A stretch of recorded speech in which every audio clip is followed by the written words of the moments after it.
Long white beard and his crooked staff, he tramps along with the folks all left with a twinkle in his eye as he passes them by. The old man of the mountain. Long white beard and his crooked staff, he tramps along with the folks all left with a twinkle in his eye as he passes them by. The old man of the mountain.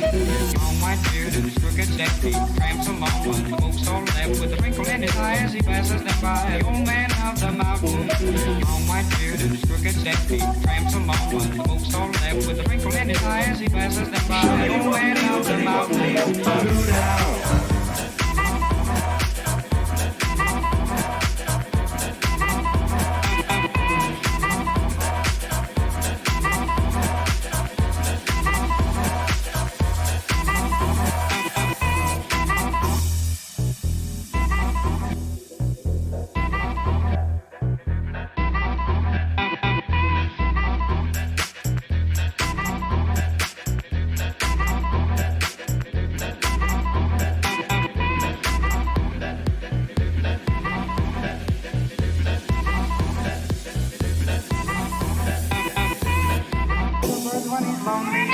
Sleeps with the stars for a tent, for the beast spread a feast when he's hungry, and God charges no man. He'll live as long as old or free, and laugh at fools like you and me. Often sigh and wish that I were the old man of the mountain.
Can you send me 50p in the post for the bands?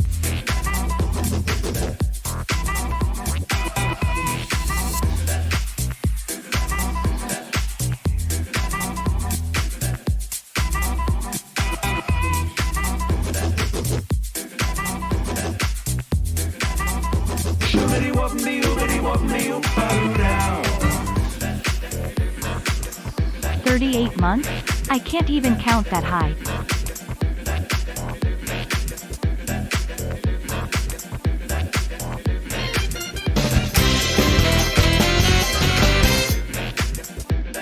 Good luck to all today, Flage love.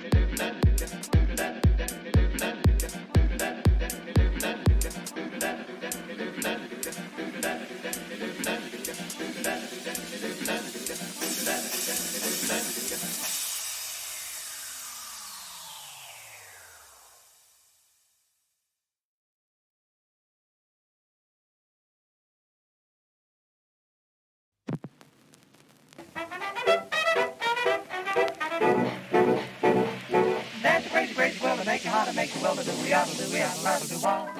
God, I'm happy the rhythm is sweet, and learn to do the crazy cool. God, I'm happy the rhythm is sweet, and learn to do the crazy cool.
behave. There'll be no wedding bells for today. Today. Today. Today. Today. Today.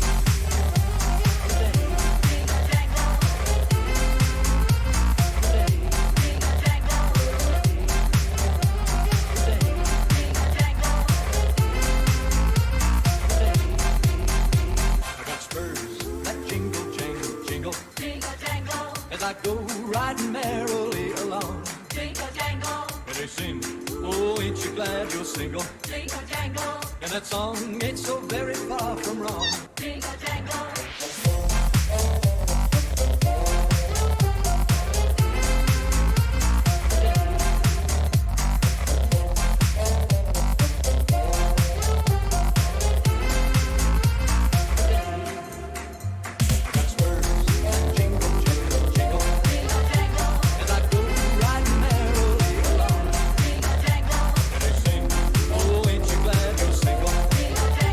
And that song ain't so very far from wrong.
Why didn't you take care of that bratty kid like I told you? He sneaked off to go hunting. He wasn't even here. So how could I help him? And he ran smack into the marshal. Now we've really got our heads in a noose. Suppose the old man's dead when they find him. If he's dead, he can't talk, can he? Oh, it's worse if he's alive. Blast you, Hattie. Can't you do anything right? You're blaming me? Who would I blame? I didn't put that marshal on our trail. It don't matter now who did. What are we gonna do? We're gonna have to get out of here fast.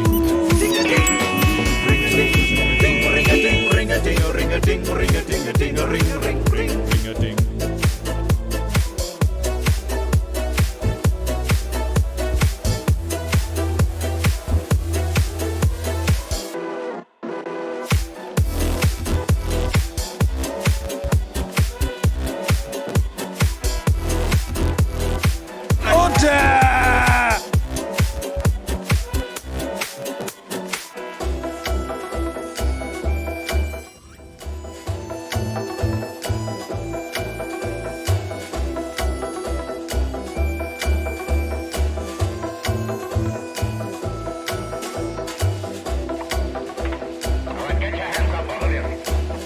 Get up in the air. And don't try anything. Hello, Marshal. You touch that gun and I'll kill you. While you're killing him, what do you think I'll be doing, Marshal? Don't try it.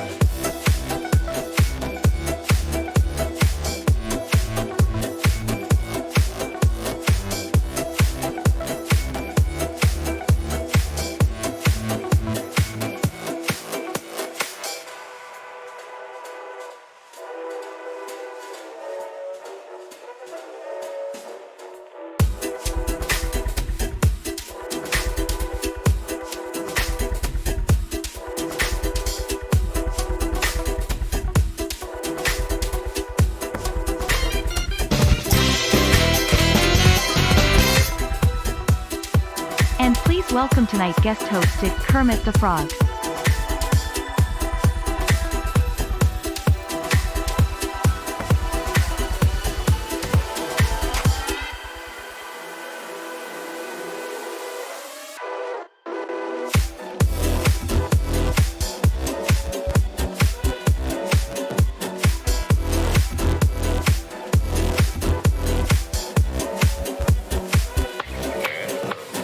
He can't kill us both, but we'll draw at the same time.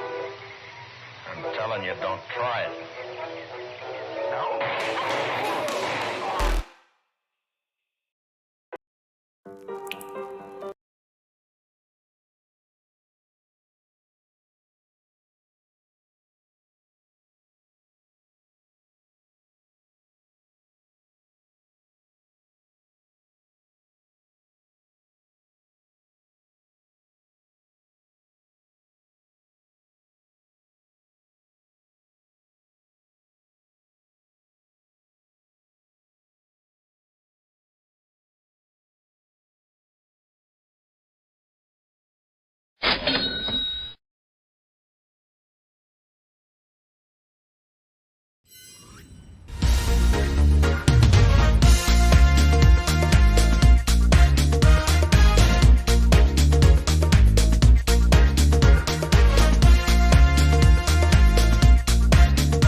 evening, and welcome to a very special game night where we are going to be in just a moment playing Red Herrings. But first of all, a message from our sponsor, KS.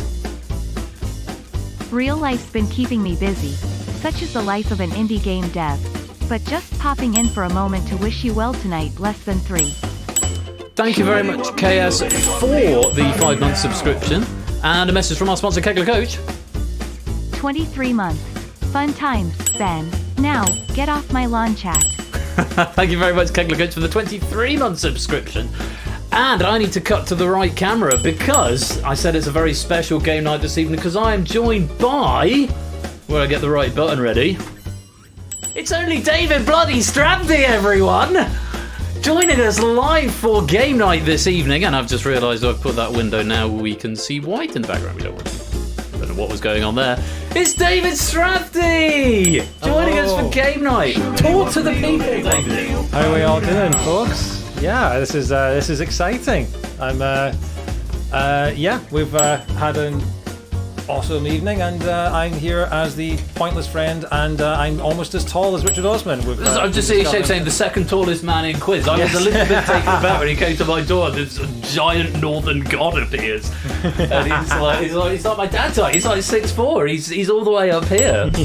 I have bumped my head on Ben's ceilings twice tonight. I did warn, fair warning before he came into the living room. We live in a little hobbit house, so it's like, the ceilings are only 6'2" up. I'm going to stop that bonus right there. But David is joining us here. He has come over this afternoon, him and his other half, who's downstairs with Megs at the moment. They may make an appearance a bit later on. Message from our sponsor, Puzzle Dan. Can David do an impression of Kermit the Frog? I don't know, were you listening in on our conversation before we started? Because he did a pretty good Kermit the Frog impression, which he's now going to repeat for you. There's magic in the air this evening, magic in the air. The world is at its best, when people love and care. The promise of excitement is one the night will keep. After all, there's only 11 months till Christmas. Oh, beautiful. Beautiful stuff. Unity Crash, give it a refresh, Fluffy Bunny. If it persists, try downloading the standalone version if you're on PC. That might get you around that. So, it's a very special evening tonight, because obviously David's here, and we've got a couple of quizzes that are very useful for pointless friends. So we've got, first of all, thanks to Riff for Plinko earlier on. Well, Sam's smashing it out the park, 840 something, was it? It was fairly high, and times that by 5 to get your penny count, so you're probably sitting quite happy at the moment, Sam. Speaking of Sam, a bit later on, we have got his edition of Google That coming up, which should be enormous fun. But before that, we've got Ramsey Fox's game of Red Herrings, and this is a very special game of Red Herrings because it's utilising the new software to its fullest for a start, but also there's a weird coincidence that has been tying through all of this because, as you may or may not know, and spoilers for the Only Connect final, if you haven't seen Monday's final yet, just mute for the next minute or so because I'm going to talk about it. Okay? That's about 5 seconds of latency. So if you haven't seen it yet, I'm going to spoil it for you now. On Monday, our great friends, Sam, Jack and Quizzle were in the Only Connect Season 19 final. And they only went and bloody won it, didn't they? Adding to the group of people in our community who have won Only Connect. Including not me. Including not you. Yes. No, this is why it's weird. Because I didn't know that when I scheduled Samster in to do Google That tonight, that he was just going to be in the final. Much less that he was going to win it. Much less that I knew I was going to have David here. And that he was going to be wearing an Only Connect t-shirt. And David is a former Only Connect alumnus. And on top of all of that, you're about to see David's live reaction to the questions that Ramsey has set for Red Herrings tonight. Would you just like to have a glance? I'm just going to pass you the keyboard back, so I'll do the rest of it from the screen there. But have a little glance through that, David, and you can see his live reaction as to what Ramsey has conjured up for you this evening. I like what I'm seeing. And you'll see that in the fullness of time as well, gang. But it's just everything Only Connect, and the stars just seem to have aligned. We've got an Only Connect alumnus with us in the studio, someone who's worked on Only Connect, a writer who has written, well, you'll see, but there's an Only Connect theme, and we've got the winner of the series that just aired on Monday in the, not just in the chat, but having written a pack for tonight. It's like, I did not plan that, and if I'd tried to, it would not have worked out. So The stars have all aligned in such a way that all is well, and it's very exciting. I think it's very exciting. I think it's very exciting too. So David's going to be, he's going to be acting as my pointless friend tonight. You know Red Herrings auto runs, so you're going to have to, if you want to read out any of this extra information trivia that Ramsey has provided for us, you'll need to get slightly ahead of the curve and make sure you've got the right one to read out, because I have no control over the speed of this game. This game is Red Herrings, and it's been written by Ramsey. If you want to play, you need to go and get hold of the app, either from the browser right there, or there is a link to the Windows version. The Mac version still isn't up yet, because reasons I haven't got around to it yet, but it will be in the fullness of time. Scan that QR code if you want to come and play. And good evening too. Stilgar, Kamikaze, We Like Shapes, Kusani, Ardenfets, Prugs, Arun, Jogging, ABME, Connors, Puzzle Dan, Mark, 2, Lupine, Simpsons Angle, Lottibus, Pyro Pygmy, Mantissa, BC, Riff, Scorecount, Dev, Samson, Itzotli, Lewis, Clive, Battyman, Zeus, Fluffy Bunny, Ramsey, Jers, Colo, Kegler Coach, Jisons, KS, Servo, Not a Cat, and anyone else who is lurking, loitering, and lingering in the chat. You are most welcome to be here. Thank you so much for joining us for what promises to be a super fun evening of game night. Now, David hasn't seen these questions. Ramsey has written them, I have proofed them, and you are in for a very special treat. And I did mention it's utilising the new software to its fullest. So it has got anytime entry, but I would suggest joining now. Get yourself registered if you want to come play Red Herrings. I'm going to give it till the end of this sting, which I can only just hear, because I thought out of deference to David, who can't hear anything, I said I'll have the volume really low. Much excited to be happen. Much excited to be happen. I'm going to try not to touch the mouse and keyboard, other than to possibly occasionally snatch the mouse to focus on the right window. Right. Yes, there's a truncation function on the straps, Prugs. Or should I say Prug? That is the end of the sting. So I think I only know Prug singular. It's truncated because I wanted the text to be a consistent size, and it just makes for moments of hilarity. Right, are you ready? I'm ready. I'm ready. I hope you're ready to play Ramsey's pack of Red Herrings. Let's go! I always find this game incredibly anxiety-inducing. So, it's like, oh, there's so many. What do I do? Which one do I go for? Especially for the final round. The final round, you're just like, I'll pick 6 letters at random. Let's do it. Which one? Which are you a series? 14? 15. 15. Series 15. We won 1 episode and lost 2, and I planted my flag on the Only Connect alumnus forever. I am the Only Connect guy, despite being in fewer episodes than almost anyone else. So you are in good company, because I know Innes, who's here tonight, he's featured on Only Connect. Shapes as well, obviously Samster, Jack and Will. I've seen Samster tonight, I'm not sure, Jack and Will may be around at some point. Obviously Claire, our Claire, who won the series before last, I think. Yeah. When am I getting VCM in as a special guest? Oh, that would be nice. Anyway, we're going to start off with round 1. I hope you've got your apps at the ready. Please choose an Egyptian hieroglyph is the theme of the round here, in, as I said, weird coincidence. Answer the 12 questions using the options available. 1 point for each right answer, losing 1 point for each incorrect answer, so abstention is a valid strategy. Bonus questions may appear, which are worth 3 points if correct, but cost 3 points if incorrect. An extra bonus of 2 points is awarded if you hit a perfect round. Answers will not be used more than once, and there are, and you may, if you're being observant, remember that this is not the normal number, 8 red herrings hidden on the grid. Normally we have 16 answers and 12 questions, so 4 red herrings, but we've doubled the number of red herrings, so you're going to have a much denser grid to work with here. Let's reveal those answers. And also, fun fact about this round, it was originally called Please Choose a Greek Letter, but we thought that was too pretentious, so now it's Egyptian hieroglyph. Was that on QI where that was revealed? Probably, yeah, but I figured tonight needed a bit of OC meta trivia, so... That is actually, it did used to be Greek letters, and they said, we think they're pretentious. Okay, fine, we've listened, it's your BBC. Please choose your Egyptian hieroglyph. Oh, it's like being back on BBC 4 all over again. Well, you have got 20 to choose from, and they are...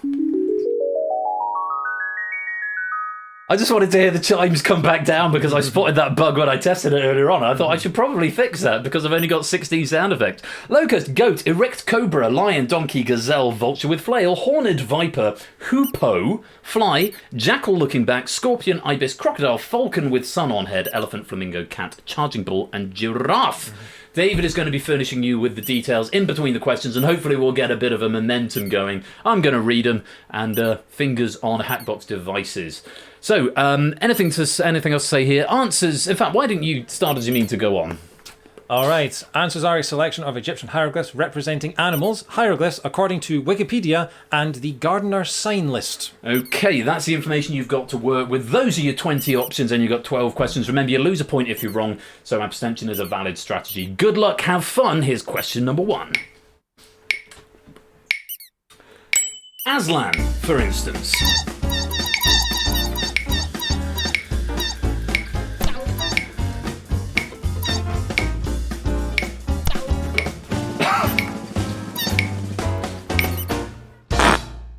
I'm hoping this works. Correct answer there was lion. David. The lion, especially in regards to the witch and the wardrobe, voiced by Liam Neeson, of course, in the film. Indeed so. Question 2. Are grey at first gaining colour due to beta-carotene in their diet?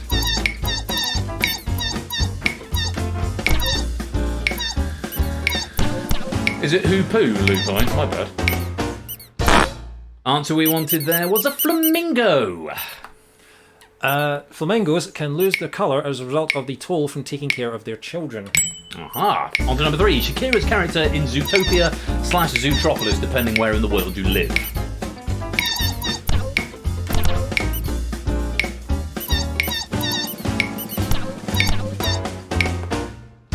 Shakira. It's a gazelle. Not just species, but also in name. Single name, pop superstar, animal, or not. On to number 4. Feature of the annual Enserios de San Fermin.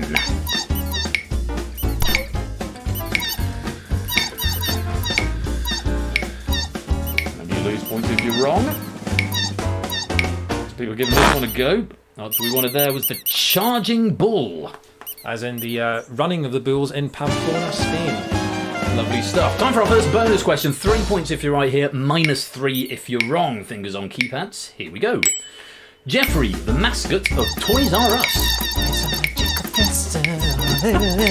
Toys in the millions all under one roof. It's called Toys R Us. You won't get Kermit singing that one for free. I remember that from the younger days. That's a giraffe. As also known as me. I'm a giraffe. Also, declaring bankruptcy in 2017, Toys R Us has since partnered with Macy's and opened 400 stores within stores. Very nice. Moving on to the next one. Venomous member of the genus Cerastes. Kerastes. You can get a cream for that. Oh, a few more red splashes in here. Those red herrings possibly catching you out. We were after the horned viper. aka the desert horned viper or the North African viper. Fun fact, I never said horned viper on the show because I didn't know how to pronounce it. On to another bonus. 3 if you're right, -3 if you're wrong. We're looking for the national bird of Israel.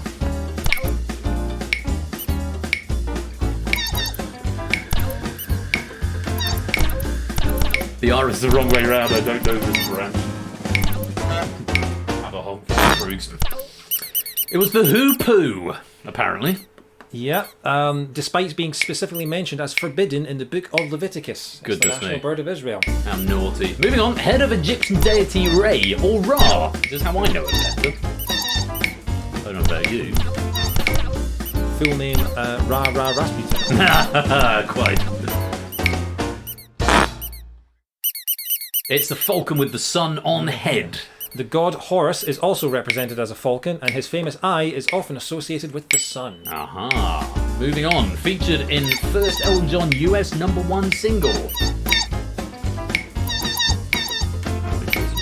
Oh, yes.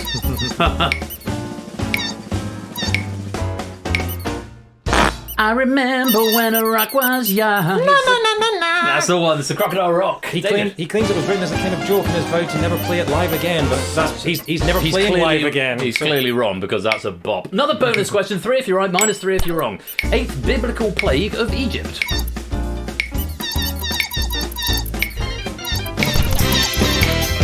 a message from our sponsor, G. Isons. I think this was spam email. Obligatory royalty payment. Thanks for the 100 bits, G. Isons. That would be a locust, not spam email. I don't know. If I was Pharaoh, I probably would have believed Moses after the first 2 or 3. Going on. Symbol of the US Republican Party.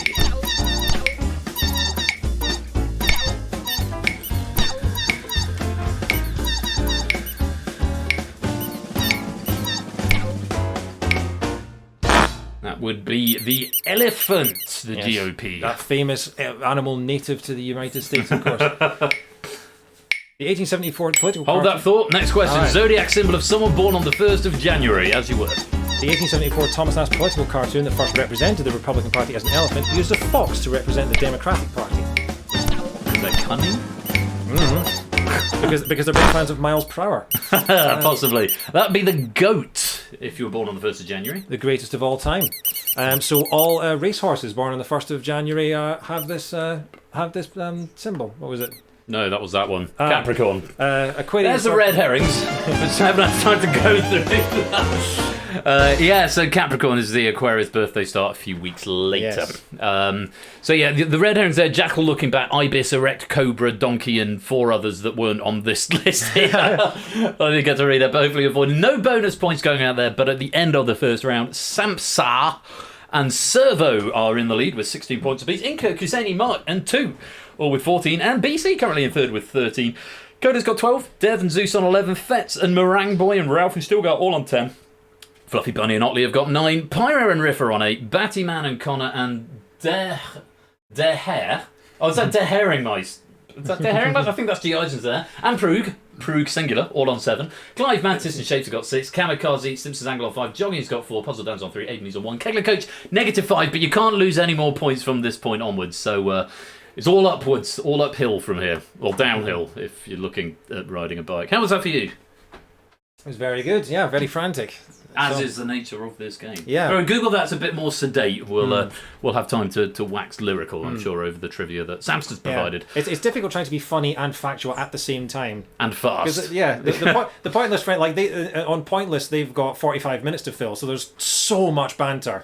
Whereas here, everything's fast paced. You know, there's very little time to actually crack any jokes.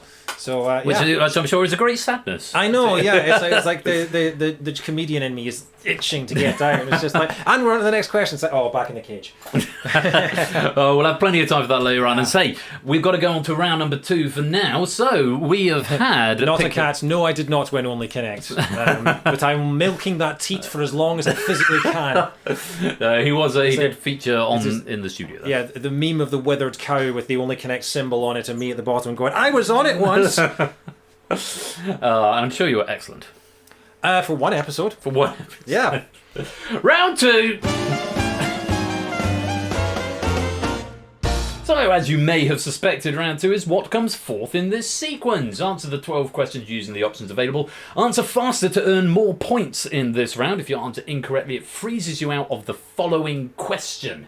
So you can be frozen out of a bonus and on a bonus. Remember, bonus questions may appear, which are worth a flat rate of 5 points if correct. The regular rate is 3 points if you're quick, 2 points if you're not so quick, and 1 point if you're quite slow, but do get a correct answer, 5, 5, and 5 seconds respectively. If you get a perfect round, you'll get a bonus of 3 points. Answers, once again, are not used more than once, and we have returned to the regular settings for this round, 12 questions and 16 answers, so there are 4 red herrings hidden in the grid, which will never be correct. And all you've got to do is tell me what is the 4th thing in these colourful sequences. And a note here from Ramsey, some have extra hints to hopefully help. Okay, so let's reveal the board and hear the chimes just go up and not down. White, silver, pink, brown, cerulean, purple, red, orange, cyan, black, scarlet, gold, indigo, yellow, green and blue. There is something about that answer, David. I'm going to see if you can work it out before it comes up, which you might want to comment on. I don't know if you're aware of it, just looking at that without saying it out loud. I think so, but... What is it? Is it to do with the... I'll leave it with you, yeah. And if not, if we are not of one mind, then I'll swoop in at that point. They are all colours, Sam. So yes, as I explained about 30 seconds ago. Well done, you're very clever. You should go on Only Connect, Samster. Well done me. Honk to me at Samster's expense. See, already there's off-the-cuff comments I'm looking at, thinking I want to make, and then I'm looking at the list and going, okay, maybe not. Maybe I'll hold off. Polly, Paul, welcome to the stream. If you want to join in, you're going to need to go and get the app in that browser window right there, and then join with the code VJLV. But it's not in chat. It's all done through the app. So pootle on over to that website, get yourself verified, and get into the game. Right, fingers on buzzers, gang. Good luck. Have fun. Here's question number 1. What comes forth in this sequence? Red, orange, yellow, blank.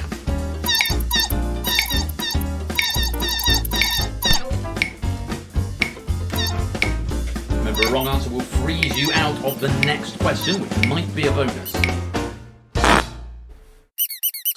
That would be green, because... Colours of the rainbow. Indeed so, and they'll go on to... Blue, indigo, violet. Very good. On to the next palette. Viridian, pewter, blank. What comes forth?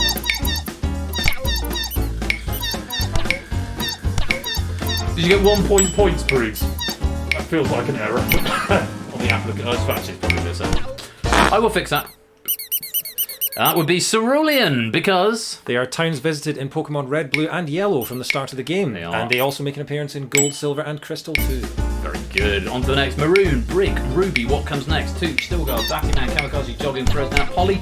You should be getting questions through now. Remember, a wrong answer freezes you out of the next question. Slightly darker shade of red if you're wrong. Slightly trickier question here. The answer is red. Why is that? They are shades of red from 6 letters, decreasing to 3. That's a rather rarefied early connect one, As but we I know, like it. red is a shade of red.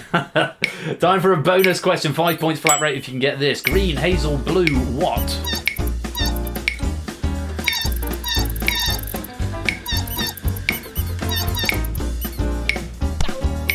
Yeah, freezing out the bonus. Well, you've got to be aware bonuses are never first, last, or consecutive, but they could come at any point. It's brown because... They are the most common eye colours in the USA, increasing. Increasing order, green, hazel, blue, and then brown.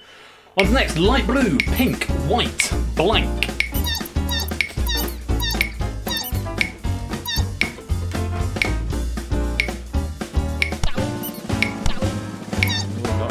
Not as many. A few people sitting this one out. It's pink. Going back on itself because... They are the colours of the transgender pride flag.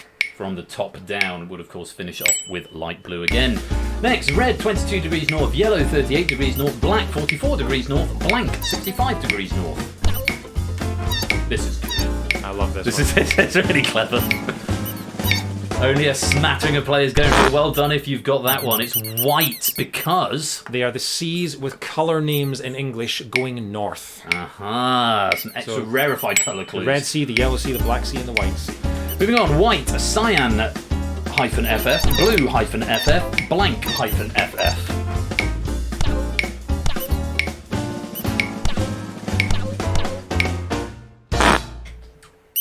That would be black, because... It's actually minus FF. It's RGB hex colours from white FFFFFF, cyan 00FFFF, blue 0000FF, to black, which is 6 zeros.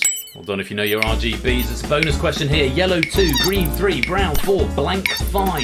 What comes fourth? 5 points if you can get this at any time before the clock runs out. Last minute answers coming in. That one would be blue. That's snooker balls increasing in value. Of course it is. Classic sequence on Only Connect. Comes up a lot. Victoria Corin Mitchell would no doubt be disdainful about it. Yeah. Mustard, peacock, plum, blank. What comes forth? What I have for lunch. Mustard, peacock, plum. For a starter, I'll have a mustard. And then I'll just have an entire... An entire peacock. Yeah. Scarlet is the right answer. Yeah, these are the alphabetical selection of the original Cluedo or Clue characters. But there is some contention over whether Scarlet is spelled with 1 T or 2 T. We kept it with 1 T just to keep the colour theme on brand. On to the next. Key, black, yellow, magenta, blank. What comes forth?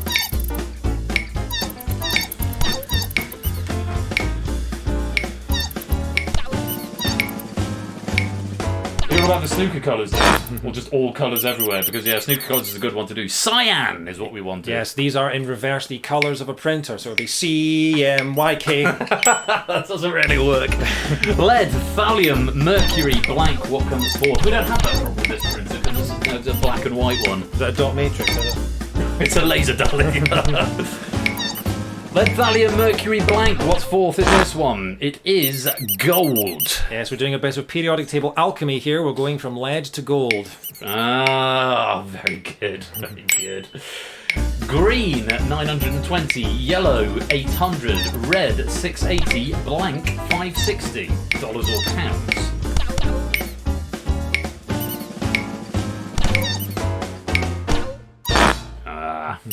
It's orange. Yeah, this one's a nightmare. These are monopoly colour groups going backwards with the total cost of the property group listed. And the red herrings there, silver, purple, indigo and yellow. That is the end of round 2. Any bonuses? No bonuses that round, but we have got a change in the scores.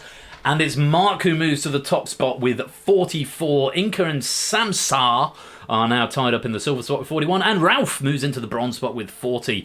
Also up on the board, we've got Zeus with 37. Kusani Shapes have both got 35. Meringue Boy's got 33. Dev's on 32. Servo on 30. Bit of a slip there, but still time to make it up. Riff and Toot on 29. Cola's got 28. BC and Fluffy Bunny are with 27. Proves has got 25. AP Me 24. Fet's on 23. Pyro's on 21. Otley's on 20. Stilgar's on 19. Battyman and Clive and Mantissa are on 17. Puzzle Dan's got 16. Jonking's got 15. Connor's got 11. De Hair has got 10. Stimps is on 8. Kamikaze and Polly on 7. And Kegler's on 5. Those are the scores. And I have to say, these are fabulous questions, aren't they? They are, yeah. These are. I found that when on Only Connect, I spent more time reviewing the questions than I do actually answering them. That's a good question. That's a good question. I'm a big fan of that question. Don't know what the answer is, but I love the question. It's so nice actually being in the position I'm in, because I sort of obviously know people who make it, but I know quite a few of the question writers as well, and quite a few of the contestants on it. So it's sort of a nice. You see it from all sides. I was really pleased actually in the final. I'm assuming you watched the final. Yep. There was a question where the first, it was an audio one. The first one I didn't know, and then it was All Shook Up by Elvis. Yes. And then It was the You Never Can Tell by Chuck Berry, and then it finished with Saturday Night Fever by the Bee Gees. I got that for 3 points, and I was so happy. It's always a big moment when you get that, and you think, I got that one for 3, and it's better than that. I beat Samster, who didn't get it for 3, which was a very pleasing moment. So he can look at his Only Connect trophy, and you can go, yeah, but I got that question before you, which is quite fun. It doesn't mean me to disparage Sam, so it's very unfair of me. He's the only member of the team who's in chat at the moment. He should have changed his name to Samster Champster for tonight. Oh, Sam, you missed an opportunity there. And you can't do it in Google, that because you wrote it. Oh, what a shame. Oh, where's my button? What a shame. There we go, what a shame. Anyway, we're going to move on to round 3. I'm going to go top up my glass after I've explained the rules and leave you in David's very capable hands. He doesn't know this is going to happen, so you're just going to be reading questions instead and notes. See how you got on. Probably for 1 or 2 questions, then I'll come back in. All right. But let's have a look at the rules first of all for round number 3. Oh, you can't hear that. It's a bop, though. Anyway, here's Waterwall. Today's gonna be... Sorry. Multiple puns happening here. Answer the 9 questions. Once again, only 9 questions in this round rather than 12. I wouldn't like to gloat. That's not me. No, that's fair, Samster. Take the moral high ground. Good man. You answer the 9 questions. More points for each consecutive correct answer. Get it wrong, it breaks your streak. You start rebuilding from 1. But if you abstain, it preserves your streak. You don't get points for that question, but the next one will be worth +1 what the last one was worth if you abstain. There's no bonus questions in this round, but you get a bonus of 5 points if you get a perfect round. That's 9 out of 9. Answers, once again, are not going to be used more than once, and we are upping the red herrings in this round. There are 7 here rather than the usual 3. So an extra 4 have gone in to complete the water wall.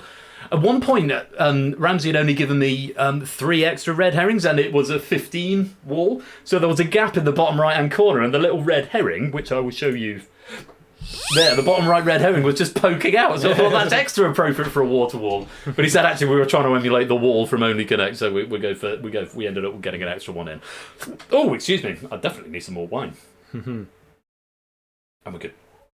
Here are your options. Waterbed, watercolour, saltwater, watermelon, watercress, watergate, water park, waterfall, underwater, water lilies, the way of water, mineral water, water slide, the shape of water, white water, watermark.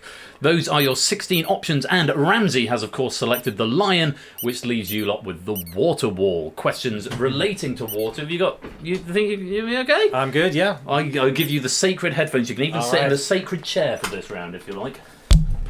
I am going to go and refill my wine glass. When you want to start it, press that arrow button there. And maybe you have to say good luck, have fun. Here's question number 1. All right. I'll be right back. Hopefully he'll behave. All right, how are we doing, folks? Welcome back. I haven't been on Twitch for a couple of years. This is great fun. Okay, here we are. Anyway, here's Waterwall. We are going to get ready, and good luck, have fun. 3, 2, 1, and go.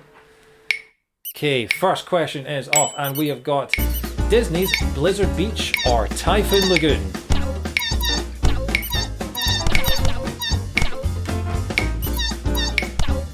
I don't understand how Ben doesn't just dance to the thing every time.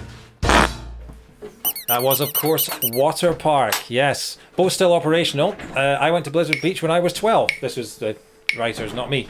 Highly recommended, assuming you're 12. This one nicknamed the Poor Man's Bread in Victorian England. I'm going to try and be pointless for a minute. Are you going to do the facts? I'll do the facts, yeah. You do the facts. And that was watercress. Yeah, Ramsey can't recall any period piece showing lower income Victorians chomping on bundles of lees for lunch. Missed opportunity, I feel.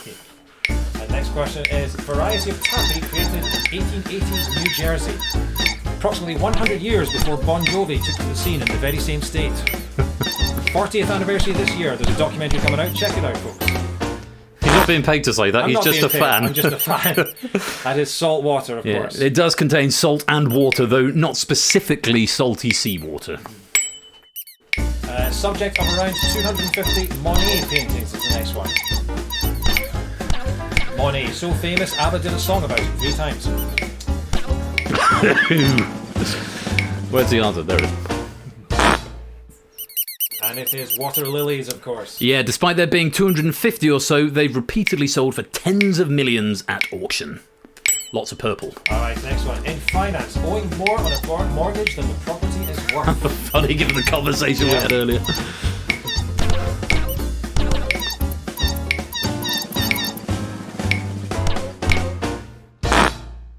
That is underwater. Also, my least favourite type of Sonic the Hedgehog level. Yeah, during the 2008 financial collapse, around 23% of homes were worth less than their mortgage loan.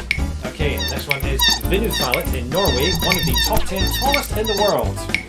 I am one of the other 9. So where we're going to go with that? That is, of course, Waterfall. Yeah, it was originally going to just name as the tallest, but it turns out that's way more complicated than Ramsey realised. Alright, next one. Invented in 13th century Italy. This is not me. And a message from our sponsor, Oni. 3 years. You get less for murder. That one was Watermark. Yeah, made by literally wetting and marking the page. Yeah, not after a guy called Mark who fell in a river. Alright, next one. Subtitled the 2022 Avatar sequel. Oni, thank you very much for the 36-month subscription, as well as most kind of you. Welcome on into the game. Lots of green coming through here. It was, of course, The Way of Water. Number 3 all-time at the box office behind Avengers Endgame and its predecessor. I have still not seen an Avatar film. It's not worth it. 1990s political scandal featuring President Clinton. I know. I think he was in The Simpsons. That was Whitewater. Yeah, Whitewater revolved around real estate and potentially shady government loans. Good thing they were able to get rid of all that corruption in real estate and politics in the 90s, huh? Yeah. Alright, and the red herrings, we've got waterbed, watercolour, Watergate, Waterslide, The Shape of Water, Mineral Water, and Watermelon. Yeah, Watergate, that was the Nixon scandal, wasn't it? After whom all future scandals were named. Yes.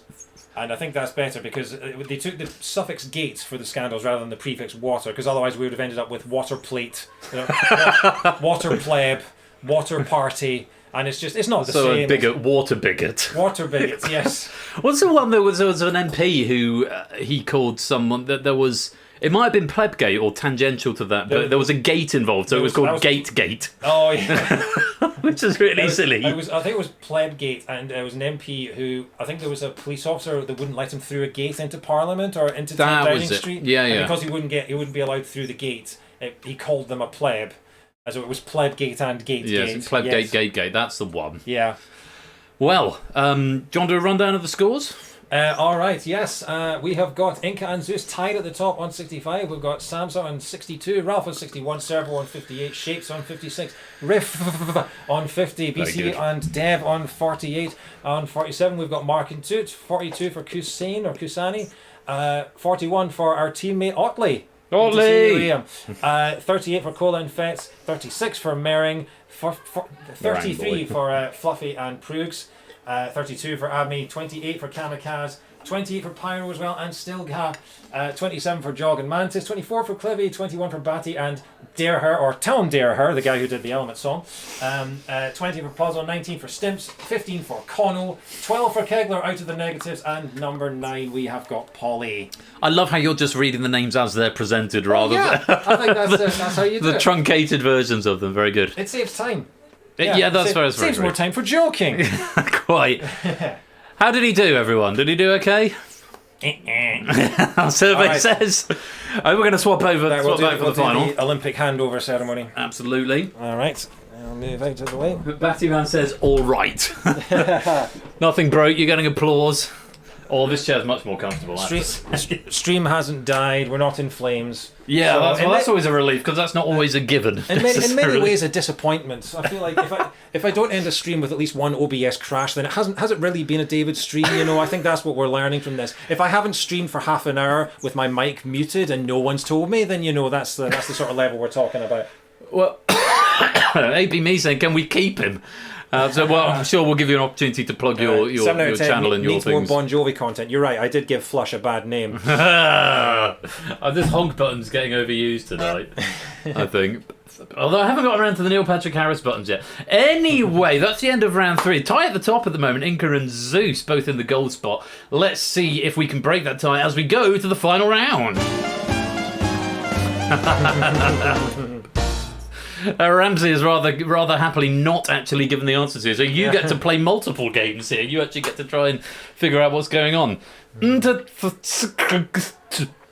Find the 6 correct answers that fit the criteria. Submit a wrong answer. You'll be told how many you got right and be frozen out for 5 seconds. First to find all 6 wins 50 points. Subsequent correct submissions win 5 points fewer than the previous player. Answers will gradually be removed as gameplay progresses. Gameplay continues until 10 players have found all 6 answers or 90 seconds have expired. I fixed the typo in the rules at the bottom. And I've just solved what the title of the round is. Oh, you just got there. Good lord. Having seen the list of answers we've got here and figuring those out, okay. This is going to be fun. Sorry, this is going to be FN. So, yes, FN indeed. The missing bells are there. What I will say is that I've still not gotten around to changing the app so that basically, if an answer is removed, it will deselect it automatically on your app. So if you're hovering over the submit button at around 10-second intervals when you get down to 60 seconds left, it should say on your app. At 50 seconds, at 40, at 30, it will remove an option. So if you're hovering over, maybe wait for that option to disappear, because at the moment you can still submit even if you've only selected 5. Oh, and random bit of trivia. So some of you who know me before, my old username was DVD Smith, and I got that simply by removing the vowels from David. A lot of people were thinking I was obsessed with DVDs, but no, it's a missing vowels joke. Which was like, I don't know, 20 years before Only Connect became a thing in my life. So I do find it supremely ironic that on your Twitter page you are down as David Strathdee, formerly DVD Smith. Yeah. Of all the things on Twitter, because Twitter is known everywhere as X, formerly Twitter. Yeah. In all the media and stuff. So, anyway. It's actually, if it was bought by PlayStation, it would have been pronounced Cross, of course. Yes, it would have been. So you've got the rule. Make sure you wait for the answer to disappear, because in case you are wrong, it deselects it. You can at the moment still submit 5, and you don't want to, because if you submit 5 you won't get any feedback. Okay, that's really important. It won't tell you how many are right or wrong, so it just saves people from shilling the game. So I will tell you what this says if you haven't worked it out already. This title is "And the Oscar Goes To" is the translation of that with vowels back in. And yeah, Ramsey has said in the answers he's tried to keep the same number of words, though not necessarily space between the correct letters. So it's marginally easier than the final round of Only Connect. And a message from our sponsor, JB Henry. Then you have a friend. What's it like to have friends? What's it like to have friends? It's warm and comforting, JP. Thank you very much for the 100 bits. Welcome on into the stream. I know what it's like to have friends. I've got a DVD of all 10 seasons. You can have that one. Right, fingers on keypads, gang. We're going to go into the final round, and your options are those. So I'm not going to try and read. I will give you a few seconds just to see if you can figure it out. Now I've told you it's "and the Oscar goes to" before I give you the full category. Just see if you can be thinking about those. Just a little bit of thinking time before we begin. 90 seconds on the clock. Good luck to you all. Let's play. I would like you to identify the 6 films that won the Academy Award for Best Picture. I'm going to spend this 90 seconds trying to figure out what all of the films are. In which case, I'll do the scores as they come in. 4 is the most we've got so far. AB, me and Sam, Clive getting 4. Puzzle Dan, Sam again getting 4. Fet's getting a 4. A couple of submission errors coming in. Make sure you have selected 6, otherwise you won't get any feedback. Mark's got 5. Is there got 5. Toot's coming for a 5 now. Still no solves just yet. It's not that one. Remove that from your train of thought. That is not the right answer. Or not a right answer. Mark's still on 5. Zeus now on 5. Servo's at 5. Meringue Boy's at 5. It's not that one neither. I want to see what the films are, but I feel that might help people, so I'm going to keep quiet. Yeah, we'll keep quiet toward the end of the round. 40 seconds to go. Still no solves just yet. It's not P. Sarah's got 5. Mark's got 5 again. Toot's got another 5. Zeus has got 5. Mark is the first to solve, followed quickly by 250 and 45. Otley's there for 40 now as well. Servo's got there for 35 points. AB Me's got there for 30. Still points available. 20 seconds to go. A couple more guesses if you're quick. 25 points if you can solve now. Clive's got there for 25. A couple more going. Last few seconds. One more answer to hide. No, there is no more answer to hide. It's every 10 seconds, I guess. Any more for any more? And that is time up. Let's reveal the correct answers. So, before those are the answers up there. David, the correct answers first of all. Because I think I know them all, because I obviously proofed it. Yeah. As whether I can remember them. So starting with... We've got Casablanca. Correct. We've got Lawrence of Arabia. Correct. We have either Rain Man is the best picture one, because Rain that Man came out is recently, correct. not Iron Man, which someone... Not Iron Man, no. I can't think what the PRST is. That one's... It'll come back to me, or Chat will tell us in a minute. Argo. And Argo. Amadeus. Amadeus, very good with the missing vowel at the front. PRST is Parasite. Parasite, of course it is. Yes, thank you. It was Stilgar in the chat that said that. So all of those getting Best Picture, all the red herrings were nominated but didn't win. So you've got... Life of Pi. Life of Pi. Jaws. Moulin Rouge. Moulin Rouge. A Few Good Men. Very good. Raging Bull. Yes. Fargo. Fargo is right. The Wizard of Oz. Wizard of Oz. La La Land. Yes. Ghost. And Up. Very good. There were a couple of those I did have to go to Ramsey and say I'm not sure about that one, and then a couple I got on the second viewing. So yes, all of those were nominated for Best Picture Oscar. I originally thought it was something like Poe, but I believe the biopic about the fourth Teletubby hasn't yet been commissioned. I have to say, when I first saw that, I got stuck on Pi, and then saw Life of Pi. Is Pi a film or Poe? Have they done a biopic of Poe Dameron from Star Wars? Well, they can't do Poe until they've done the other three, and of course they have to get Timothy Chalamet as Winky to be the first one. You know, that's going to be the next origin story. It's just going to be just him in a giant purple outfit with a big purple member, and it's going to be called Winky. So the Teletubbies were terrifying, though, because they were like taller than you. Terrifying, you mean? Terrifying. They were like 9 feet tall. Yeah, they towered over children. And they could swallow televisions, you know? And had one in their stomach in this dystopian land where there was a baby baked into the sun. Have you seen the behind-the-scenes footage where the Teletubbies are? Yeah, they're like 9 feet tall. I have. And they had a Hoover that could come to life. The Nunu. Yeah, Nunu, which is actually a thing now. You can get it's basically the first Roomba. It was owned by the Teletubbies. Is it like my Henry?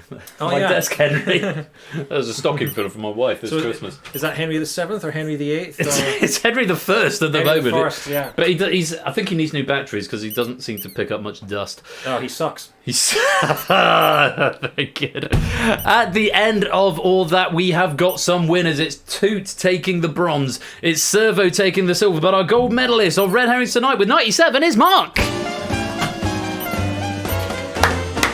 GG's and nothing crashed. RG was Argo. Argo, yes. We said that, didn't we? Yeah, someone was asking. Oh, Kedge was asking, yeah. Argo. 2011. 11, yes. Because it was the year after the year when everything was awesome, as we discussed earlier on at dinner. Vertex Shell, welcome to the stream. Hope you're keeping well. And... No. The year that everything was awesome was the Lego movie. Everything is awesome. Everything is cool. Something coming in suggestions in the Discord. Ooh. It is noted. It's just a run and Inca. It's a matter of finding time. Although the fact it got stuck, Inca, is a source of great distress to me, and I'm sorry that happened to you. It is very much on the list. It's on the Trello board, and I just need to sit down for half an hour and implement it. So apologies if you've got caught out on that, but do come and join the Discord all the same. But yeah, I know that's a slightly annoying thing at the moment. Did you try refreshing, Inca? I'm curious as to whether you tried refreshing or not, because occasionally if the payload doesn't get delivered, you will just get stuck there, but you can refresh. And payload should then continue to come back down. But let me know about that in the Discord. Right, we're going to take a short break. I'm going to run some adverts. David's going to come get another drink. All right. And I'm going to take my hoodie off because it's bloody hot. It gets so hot in here. Thank you enormously to Ramsey Fox for a wonderful selection of questions there. With the only connect Ben. Say it was a weird coincidence that Ramsey's gone for that when it happened to be the final on Monday, and one of our community, or three of our community, should say, ended up winning it. And I've got a guest alumnus of Only Connect here. It's just, the stars must have aligned or something. But wonderful, wonderful packs. Oh, you're on the desktop app. Oh, that's weird. What version? Are you on the latest version? Because I know I put a change into Red Herrings, and if you've not played it since I implemented that change, and you're playing an old... Yeah, I think that's what it is. Because when I put in the change for the first time, there was a new... event, event enum that went in. So when you received it, it wouldn't have known what to send back, effectively. Or when you sent it, it wouldn't have made sense to it. So yeah, latest version is probably the author of your pain there. Very much apologies for that. So yeah, I think that's probably what's gone on there. But yes, a run to your comment and suggestions. It's very much on the to-do list with that, and I will make sure it's done before we play Red Herrings again. Which is actually going to be at the charity stream on March the 16th, which you should definitely come to. More information on that probably next week at this stage. So, yeah, definitely mark your diaries, March the 16th. We're going to take a little break. We're going to go and see our respective partners downstairs, get some drinks. And we're going to play some adverts. So if you're not subbed, you'll see some adverts. But we won't start the next game without you, so don't worry. So go stretch your legs, go get yourselves another drink. The next game coming up is Google That, written by freshly minted Only Connect champion Samster. Not David. Samster Champster. Samster Champster. And I proved this one as well. It's a great pack. There's a lot to like in this pack, so make sure you stick around. Just a note that this next game will be played through Hackbox, because this hasn't had the app treatment yet. So make sure you've got your Hackbox devices ready for this round. There is a lobby game, and there are 12 hot seat players. You don't need a microphone, but do come along to play Google That. First time this season coming up after the break. Hope you've had fun, and thanks again to Ramsey. Congratulations to Mark, our gold medalist, and we will see you in about 5 minutes' time. See you then. Cheerio.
There's a Herrings bonus for you all. Grab 383 pennies by typing Herrings 383 into the chat now, and that will be very exciting.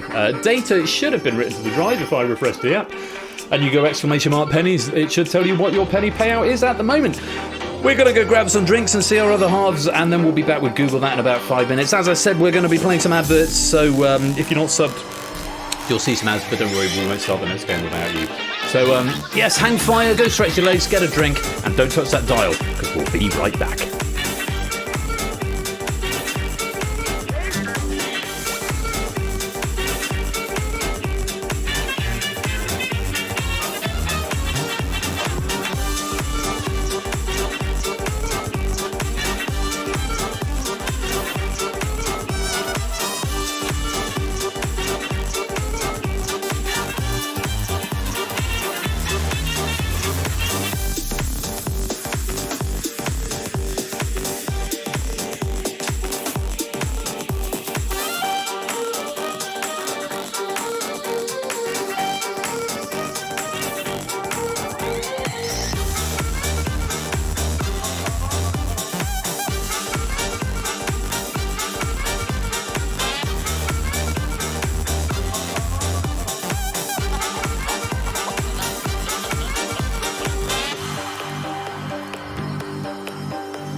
Public Enemy number 3, 10 years ago, was released today from the federal penitentiary after serving 11 years of a 10-to-life sentence.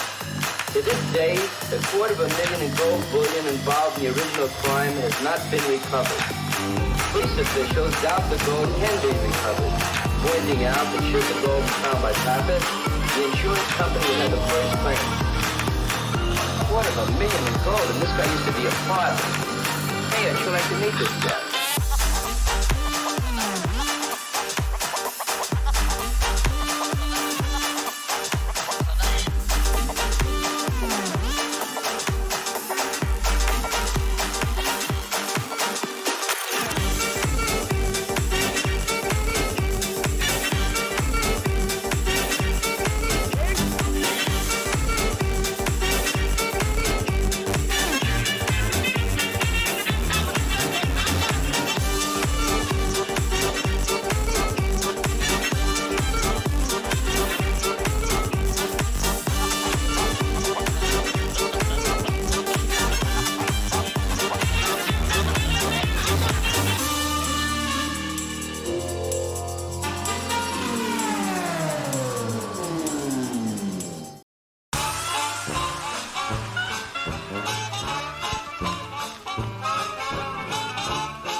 Welcome back to the second part of this evening's game night, where it is time for Google That. There's not an in-game cam on this, is there? David was just telling me literally as the titles were rolling there. He was telling me a really good acronym. Yeah. But I said, just before I had to start talking, I said, hang on, there's an L there. Where does that go? Welcome back to the second part. That's what you have to do. David's now going to tell us more about it. So I have to credit Claire for this one, because she told me, and I believe she got it from the podcast Good Job Brain, which is very good. It's an acronym for any quizzes out there for remembering the colours of the Google logo. Which is Boss reads your bad Google results, which becomes blue, red, yellow, blue, green, red. That's where I was going to say, where's the L? Because I was looking at the letters. It's like, you need an acronym to remember the order of Google. Do you need an acronym how to spell Google? That's what I was thinking with that. My bad. I'm seeing a load of penny requests come in. I will cash those in as I open the lobby, which I'm going to do now.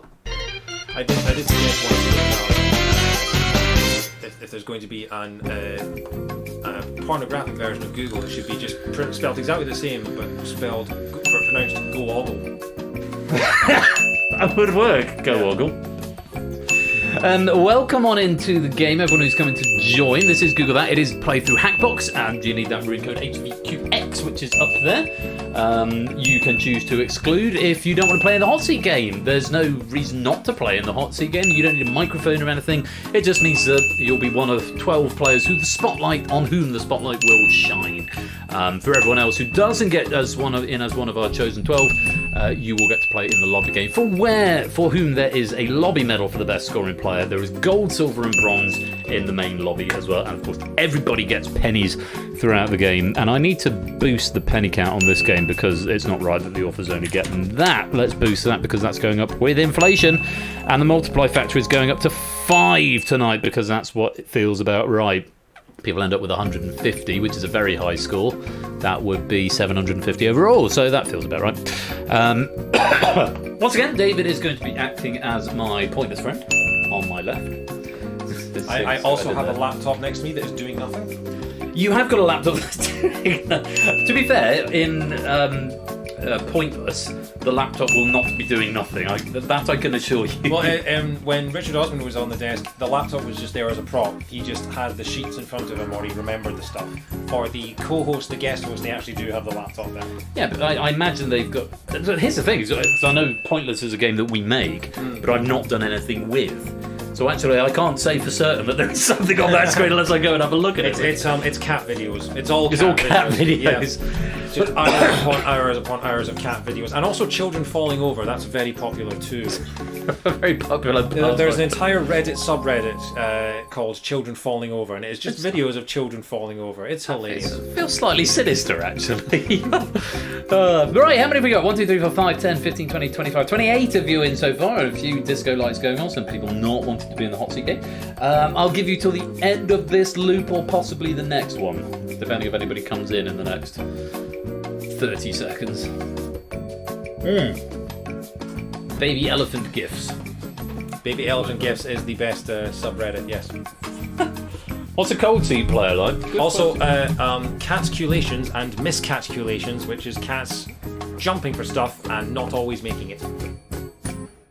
They're always good. I've seen a couple of those. They end up in a sort of a Facebook short or a YouTube short or something. Yeah. They're good yarn. I was going to add some pennies on. I might have to wait till the end of the game for this now because the loop is coming to an end and it is time to select our hot seat players. If you are just playing in the lobby game, you can join at any time, but if you want to get into the hot seat, you've got to join in the next 10 seconds before I lock the lobby. 9, 8, 7, 6, 5, 4, 3, 2, 1. Let's lock it up. Podia. You know what? At work, there's a thing, a podium. And I've gotten into the habit of saying podia. Yeah. Because it is correct. And I've just said podiums, and now I have egg on my face. But yeah, because it's if it was podius, it would be podii, wouldn't it? Well, here's the thing, because octopus, the plural of octopus is octopuses. It's not octopodes. Yes. Or it would be. It's not octopi. octopi. But then I believe that's Greek in origin. I believe there's. It's exactly to do because of the etymology of it. I need to rewatch QI for the straight guy. Yeah, I'm the same. That's exactly where I know that from. Is octopodes would be if you wanted to do the Latin derivation pluralised, but actually octopuses is a more sensible way to do it. We've got 12 podia. Coming back to the top of the paragraph, or the top of the chapter, 12 podia selected, and they need to be filled with 12 of you. So let's see who is going to be playing Samster's pack of Google That tonight.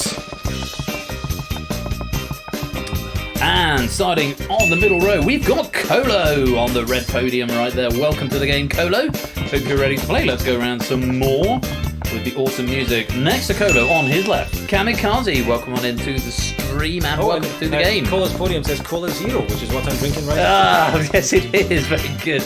Into the front row, Riff. You got to write the last one. You get to play in this one. Welcome to the game on the front row in yellow. Welcome. And of course, in hexadecimal, Riff name is Riff White. Yes, it is indeed.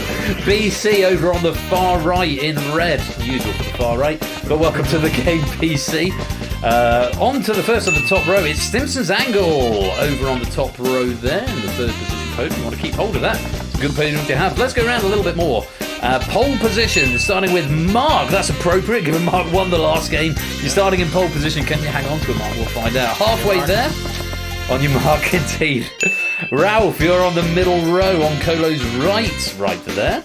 One more needed on the middle row, one on the back, three on the front. Where we're going next? We're going to the far, into Corbin Corner. Fluffy Bunny over in Corbin Corner on the left, which I made that joke, and I have done since the beginning of this game. Corbin's not actually that far left. Gliding overall, there's Polly. I think first timer on the stream tonight. Welcome to the game. Hope you're ready to play. Three more podia that need filling. We are going to go to front and centre. That would be Shapes. Welcome to the game, Mr. Shapes. Great to have you with us. Two more podia that need to be filled. Going to the left-hand side of the middle, that's Pyro. Welcome on into the game, Pyro. Hope you're ready to play. And that final podium on the front is going to be taken by Q-Sense, aka Kusani. Welcome to the game. Welcome all 12 of you. I hope you're ready to play Google That tonight. I don't know how many times I've done that. I must have done that close to 100 times, but it never gets boring doing that intro. Shouting out. Even now I've got sort of helpers because I get to see in advance who's coming out, but it's still a lot of fun doing that. And yeah, Fluffy Bunny, I've always called it Corbyn Corner, even though, you know, Corbyn's politics, you know, you compare him to some Fenno-Scandian countries, it makes Corbyn look like Bolsonaro, and it's, you know, he's not particularly left-wing. But let's not get political. You are our 12 chosen players for Google That tonight. Everyone else who didn't get chosen, or anyone who joins subsequently, you will get to play in the lobby game where you're still battling it out for pennies and for, of course, that elusive lobby medal. I've just bumped the penny rewards for this game to score times 5, and the author bonus for Samster, you'll get 500 pennies for this because as part of the whole inflation drive that we are going through at the moment. So 500 author pennies, and whatever your score is, times it by 5. So bear that in mind when we get to the final round. Okay, we have to pause right now because I have to acknowledge Arun's incredible ABC gag in the shoot that Bolsonaro through the heart. Do you not know that song? No. Were you not born in 1960s? No. No. It's what's the song? It sounds vaguely familiar. Shoot that poison arrow through the heart. It's a song from GTA Vice City, and it was a hit for ABC in 1980X. That's my problem, is because I've played a lot of Vice City, and Connors, who was here earlier on, is a Vice City speedrunner, and I watch a lot of Flagen Lounge, who's is a Vice City speedrunner, and so I'm seeing Vice City a lot, but I don't really pay attention to the songs. And when I used to play it, I used to Emotion 98.3. And Wave 10, is it? Wave 103. Wave 103 and Emotion 98.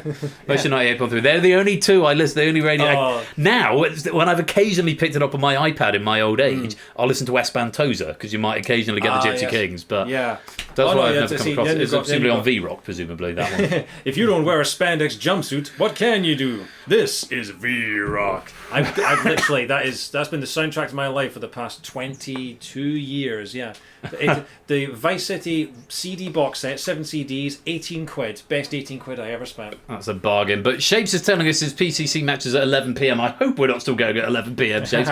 I'd like to think we'll get this done inside an hour, but forgive us a little bit of banter. We want to make sure you get to your match. Let's get this game underway as we go to round number 1. So, the first round of this game is the early bird answer. Playing the 2 players of PST, I will do, fully do, Shapes. Answer multiple choice question as quickly as possible. It's 1 in 4. Fastest correct answer earns 10 points. Subsequent correct answers earn 2 points fewer than the previous scorer. After the 5th correct answer has been received, the remaining players score no points, whether they are right or wrong. So, you've got to answer correctly and you've got to answer quickly if you want points. Lobby rules, it's exactly the same for you, except it's the first, I think you get 3 players get 10, and then 3 players get 8, and then 3 get 6, and so on. So, basically the same, but slightly wider margins. Apart from that, it's multiple choice. You get 20 seconds for each question. David is going to be my pointless friend, and he's going to riff around the trivia that Samster has very kindly provided us with, I should say. Samster, this pack has been written by him, Only Connect champion, and we're very much looking forward to playing it. Good luck to you all. Here's the first question of the game. When said aloud, the 2-letter chemical symbol for copper sounds like a synonym of which of these words? Thanks, goodbye, hello, please. Oh, I completed dry January, by the way. Yes. This is why the red wine is flowing in great measure tonight. The answer is goodbye. Yes, because copper is Cu, which is Cu, obviously. Although Cu is also a Scottish threat. Cu. Cu. That is a Scottish threat. Cu. See you outside right now. Very well done to Shapes, who is clearly in a rush to get away because he's answering very quickly and getting himself 10 points. BC picking up 8 there, Mark getting 6, Ralph getting 4, Simpsons Angle getting 2, Fluffy Bunny, Pyro, Colo, Polly and Q. Since you're all correct but just a little bit slow, so no points on this occasion. Let's reset the podia and go on to... See, now I've got to say it all the time. Let's reset the podia. I can't say podiums anymore. That's been a catchphrase for this game for 3 years or more. Reset the podia. We'll go on to question number 2. Fingers on butters. Here we go. Let's reset the catchphrase. Here's G. Hyson. So I was wondering if someone's going to use an Argic emote. Here we go. The director of the films Saltburn and Promising Young Woman shares her first name with the traditional birthstone for which month? May, July, June or April? Shout out to Argic. Fantastic guy. He's allowed, he may be coming to join us for our charity special on the 16th of March. Might be. Who knows? Fellow Sonic nerds. Always give him a follow. Absolutely. It is May. Yes, so director of those films is Emerald Fennell, which is May's birthstone. April is Diamond, June is Pearl, and July is Ruby, Ruby, Ruby, Ruby. Very well done to Riff, making up for the last one, getting 10 points there. Stimson picking up 8, Fluffy Bunny getting 6. Everyone else was incorrect on that question in the hot seat. Very well done if you gave me May. Let's go on to the next question. Fingers on buzzers, gang. Here it is. Angelos Postecoglou is the current manager of which Premier League football team? The one that used to play at White Hart Lane, the one that has won the last 3 Premier Leagues, the one with a cannon on its badge, or the one nicknamed the Red Devils? Brit-centric football question. Anglo-centric football question. A what? Anglo-centric. England. Oh, well, yes, England-centric, yes. I keep saying when I say Brit-centric, I mean, it is Brit-centric. Normally mean England-centric, to be fair. It's the ones that used to play at White Hart Lane. Yes, White Hart Lane, the former ground of Tottenham Hotspur. Red Devils are Man United. Man City have won the past 3 titles, and Arsenal have a cannon on their badge as the Gunners. And none for Arsenal. No, Liverpool. Fuck. Oh, balls it up. Riff taking 10 points there. BC grabbing 8. Polly getting 6. Ralph getting 4. Shapes getting 2. Fluffy Bunny, Cusance, Colo, Kamikaze, all correct. But I'm afraid just a little bit too slow. Bad luck. On we go to the next question. Question number 4. Take a look at this. The comedian that wrote the 2022 novel The Satsuma Complex forms a double act with which other comedian? Hugh Laurie, Jennifer Saunders, David Mitchell, Vic Reeves. Good answers here, because they've all got comedy partners.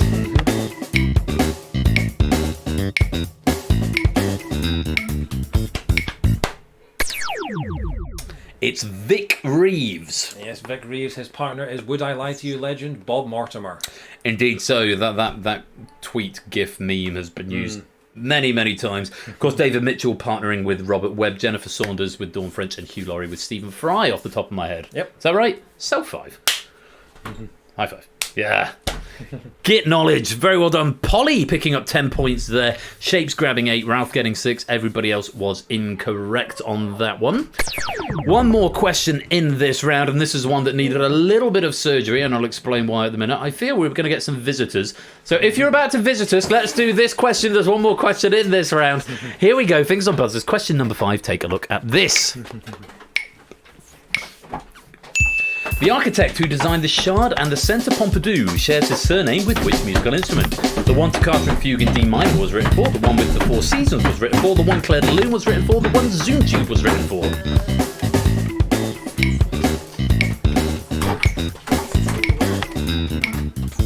This is a computer.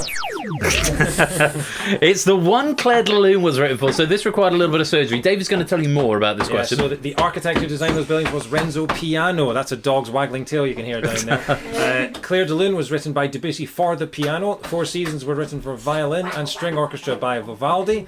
Zoom Tube was written for flute by Ian Clark Toccata, and Fugue was written for organ by J.S. Zoom Tube was written for flute by Ian Clark. End of sentence. Toccata and Fugue with Ian Clark Toccata. I thought I covered up that line. No, right? But yes. Doesn't get past me. Yeah, so this one we had to slightly make some edits to the original question. So if you've not heard of Zoom Tube by Ian Clark, it's a very strange piece for solo flute. But well done if you got that one right. Pyro picking up 10, Shapes getting 8, BC getting 6, Cusins getting 4, Kamikaze getting 2, Mark and Colo both correct, but a little bit slow, so no points on this occasion. That is the end of question 5 and the end of round 1. Let's reset the podium and check out the scores. And then we'll say hello to everyone who is what is behind us. Everyone, what is behind us? Nicely, most players are off the mark. Shapes in pole position with 28. BC's gliding overall with 22. Riff is in third with 20. We've then got Polly on 16. Ralph on 14. Stimson's Angle and Pyro on 10. Mark and Fluffy Bunny on 6. Cusins on 4. Kamikaze on 2. Cola yet to score on 0. And we're going to take just a momentary break at this point as we introduce everybody in the room. David having kisses from Dexter right there. Everybody... everyone has come crowding into my office here. So, Megs, you know, Dexter, you know, this. I'll let David do the introduction. This is my partner Marsha. Hello. Who has a very good comedy podcast called Unclassical, where she and her sister make fun of classic books, and you should all download it and check it out because it is brilliant. And I'm not just saying that. Is there a web link? Is there a web link? I can plug it in the stream. I think it's on Instagram. Unclassical podcast, is that? Unclassical _ pod. Unclassical a podcast on Spotify. Is that you? That's it. Is that the one? That's the one. Let's give you a little shout out there. Thank you. Making fun of classic books. Classic books, retelling the story to each other, but calling out misogyny, classism, all the good old things in old classics, and just general. This is family friendly, isn't it? Yes. Ish. General silliness. Yes. I think I've dropped 2 F-bombs tonight, so we're sort of somewhat family there's friendly. a fair number of bombs in the podcast. Yes, thanks, fair. that's And one of the questions earlier was about Aslan, and the last book that they just completed was Lion, the Witch, and the Wardrobe, in which Aslan had a Bronx accent. Aslan from the Bronx. Yes. Brilliant. That's my Nice. sister's creation. This sounds good. I might have to Aslan from the Bronx. Well, this is everyone, and everyone. This is. They're not listening now. They've gone off to do their own thing. And I was saying, everyone. This is everyone, and everyone. This is everyone. We're in the middle of Google that right here. You're very welcome to stay through for this round. Yeah. David is going to be giving right. trivia as we go on. If I go back to game with Cam. There we go. We're going to move on to round number 2. No, we're not. We're going to look at the scores in the lobby. This had the lobby game implemented for very nearly a year, and I still don't remember. He's new to this. 2 is leader with 36, Otley 33, Polly Merez with 32, and you're disappearing into the fog again, so I'm just going to have to let that go. But Oh, hello, Polly. yes, but there's a very enthusiastic avatar there for Polly. I like it, don't get me wrong. It was just like, oh, hello. I say, how long have I had the lobby game on this and I still forget that it fades into the mist? Anyway, yes, even Thanos snapped. It's not like it's your game or anything. No. So I wrote the code for it, you know, it's just your guess is as good as mine. Round 2! Round 2 is called Chicken. You need to bid from 1 to 10 based on the category. This is the amount of points you are risking on this question. Only the 6 highest bidders, though, plus tied lowest bids, will be eligible to answer the question. So bid high if you definitely want to play. This is not multiple choice. You will need to give a full answer within 20 seconds, though I can override and there is a spell checker in the game. Low bidders will earn 1 point for each abstention. These are called Luigi points. Abstention or incorrect answer given by an eligible player up to a maximum of their bid. So if you bid like 2 and everyone else bids higher, you don't get to answer the question, but if 2 people get it wrong, you get those 2 points anyway. So there is strategy in bidding low.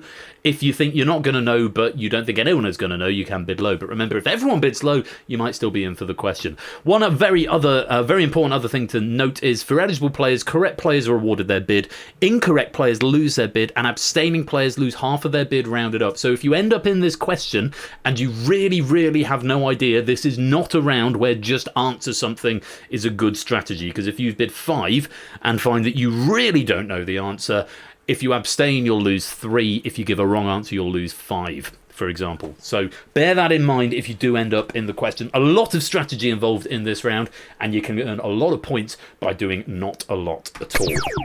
The round is Chicken. You have 10 seconds to get your bid, and it's a tap on your devices from 1 to 10. If you don't give me a bid, you'll be given a default bid of 1. So tap the one you want to bid within 10 seconds, and then 20 seconds to answer the question if you're eligible. Those are the rules. I hope you're all ready. Fingers on buzzers, and in the lobby game, it's exactly the same as a hot seat game, except it's half of you rather than just the top 6. So however many there are, the top half plus tied lowest bidders will be eligible. 10 seconds to get your first bids on the category of 2, 1, animals in literature. No spoilers. All bids in from our lobby players. Goodness me, there's a couple of 3 10s in here. Polly, BC and Stimson's Angle bidding 2, not eligible to answer this question. Everyone else bidding 4 or more. Cusance, Fluffy Bunny, Kamikaze, Ralph all bidding 4. Shapes and Pyro bidding 6. Riff, Colo and Mark all bidding 10 on this one. Goodness gracious me. Let's see what happens with this. Could be some big points going out here.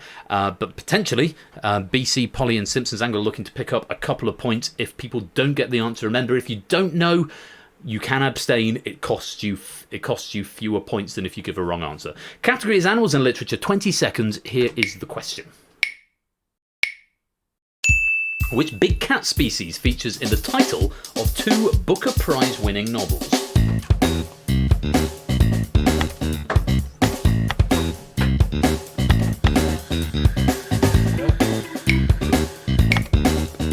These are the answers. I agree. Pyro and Ralph are sitting this one out. They're going to mitigate the damage done. Pyro losing 3, Ralph losing 2. The answer's Tiger. David's going to tell us more. Yes, the 2 books were Moon Tiger, which won in 1987, and The White Tiger in 2008. That's all the information we have there. Fluffy Bunny going for lion. Cusance going for lion. Unfortunately, you're going to lose some points there.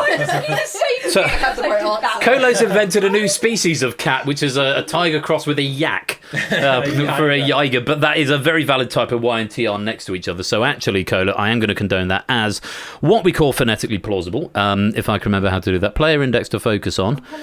Colo, there we are. Zoom. Yiger. I think we can see you mean tiger there. So you go from negative 10 to positive 10, which is a good place to be. Yeah, tiger is what we wanted there. That's when a tiger mates with a yo-yo. You get a Yiger. You get a Yiger, yeah, not a yak. No strings attached, of course. Oh, boo. No, don't boo that. BC, Polly and Stimson's Angle picking up their 2 Luigi points there because we had at least 2 wrong answers. In fact, we had exactly 2 wrong answers. So you see, in this game, you can get points by doing nothing. I've condoned all I need to. Let's go on to the next question. 10 seconds to bid on this. 1, 2, 3, 4, 5, 6, 7, 8, 9, or 10. And the category is between tall and venti. I didn't pay attention to the category before, and I've actually hidden it on the notes here. Yeah, I'm looking at the following questions and thinking, what are the categories going to be? Do you want to bring the categories back in? Because I've hidden the categories for David, so he can't, because I've tried to conserve space here. Let's just bring them back in a minute. We can't see the notes, so it's fine. I was just because I was looking at all 5 and thinking, how do all 5 of these are about like there we go. Animals in literature? Yes. If I just squeeze those columns down for you, there you go. You can see stuff now. So we've actually got only 6 players eligible here and 6 sitting out. So BC, Riff, Colo, Polly hoping for 2 points. Kamikaze and Simpson hoping for 3 Luigi points. Fluffy Bunny and Pyro, the lowest eligible bidders with 4. Cusance go for 5. Ralph, Mark go for 6. And Shapes go for 8. Between Tall and Venti is the category, and you've got 20 seconds. Take a look at this. Which musician does Ariana Grande refer to in this lyric from her hit Thank You Next? Wish I could say thank you to Malcolm, but he was an angel. Bear in mind the category. Between Tall and Venti. Ralph going for a last answer. Everybody's wishing he hadn't. Dido is not the right answer. It's Mac Miller. Yeah. David, tell us more about that. So, Mac Miller was a rapper and was Ariana Grande's ex, who died from an accidental drug overdose. I think the Tall and Venti is referring to Grande, which was in Ariana Grande. Indeed, so between Tall and Venti, and Tall and Venti gives you an Ariana Grande reference. Dido is not the right answer, Ralph. You're going to lose 6 points. Everyone else who was eligible abstaining there, so mitigating the damage, and everyone who was ineligible getting the maximum points. Well done if you've strategized your way to points there. I do like Dido for the thank you reference. Very nice. On we go. Category number 3 is reality TV. This is the point in the quiz where I would be going, ugh. Shapes hoping that Grande would be the answer. God, this is Google that, Shapes. It's either that or cricket or food and drink. For the record, for those who haven't played before, it's called Google That because it's a slightly passive-aggressive title to the way the questions are structured in this game. It's like, yeah, Google that. It is not an invitation to how you should play the game. Just to clarify in case anyone was unsure about that, because it's not necessarily obvious from the title of the game. Pyro, Ralph, Colo, Fluffy Bunny and Riff all bidding 2 and ineligible. Mark just bidding 1 on this one. Really not one in reality TV, hoping to pick up a Luigi point. 3 bid from Simpson, Cusance and BC, a 4 from Polly, 5 from Kamikaze, and Shapes bidding 6. Again, big bid from Shapes. Let's see if he can get there. As with everyone else who is eligible for this, 20 seconds. Here is that question. In 2022, Philippe Schofield was one of 2 faithfuls to win the first series of the Belgian version of which reality TV show?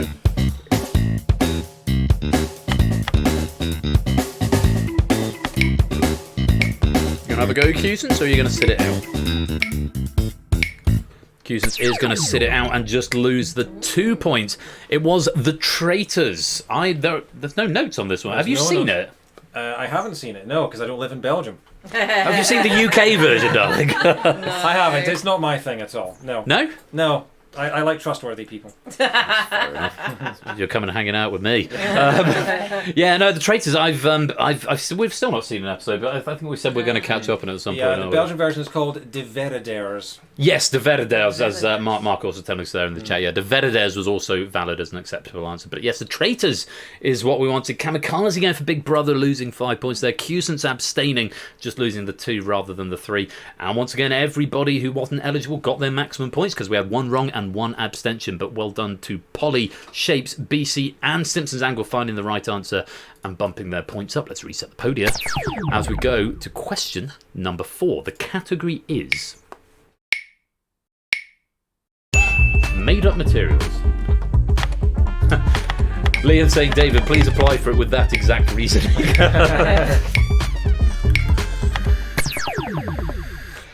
Interesting. We've got a 1 from Polly and 2s from BC, Riff and Ralph. Not eligible for this question, but we've got a 3-way tie on 3, which is why Simpsons, Kamikaze and Cusance are all eligible for this question. Pyro and Mark bidding 4, Shapes, Fluffy Bunny and Colo all going for 6 on this question. 20 seconds to answer a question on made-up materials. Have a look. Which synthetic fibre developed in the 1930s is often erroneously said to derive its name from the shortened names of 2 cities?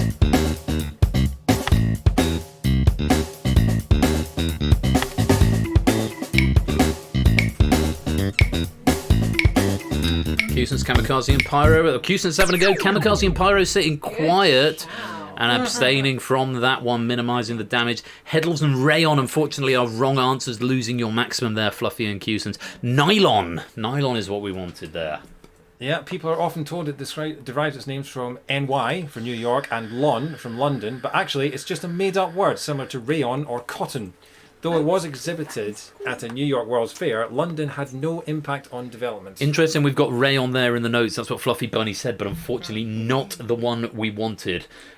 Shape saying chat, it's not Technetium then. No, definitely not Technetium. Very well done to our ineligible players picking up their maximum. Polly picking up their 1, Ralph BC and Riff picking up their 2. Nylon is what we wanted. Let's reset the podium. One more question in this round, gang, and bidding 1 to 10 on the subject of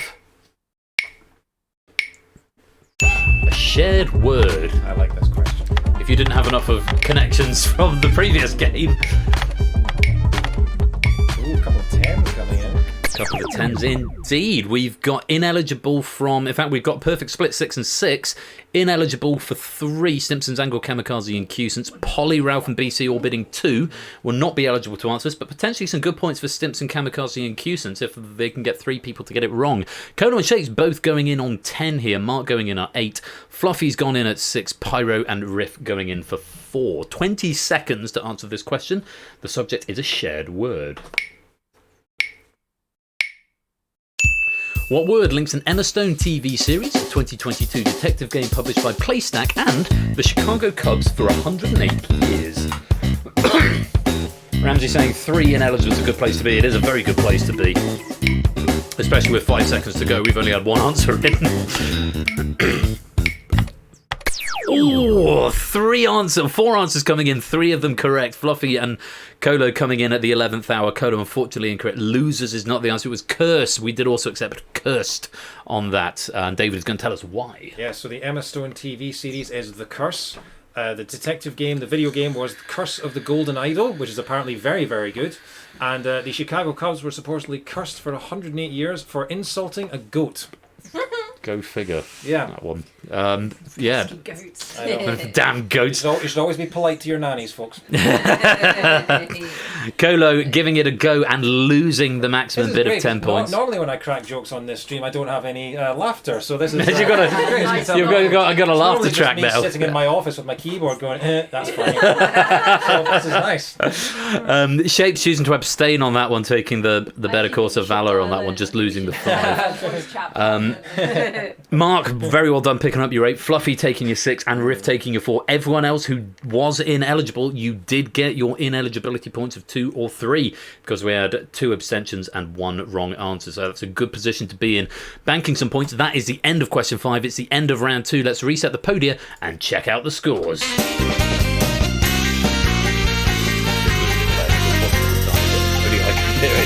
And everyone at home.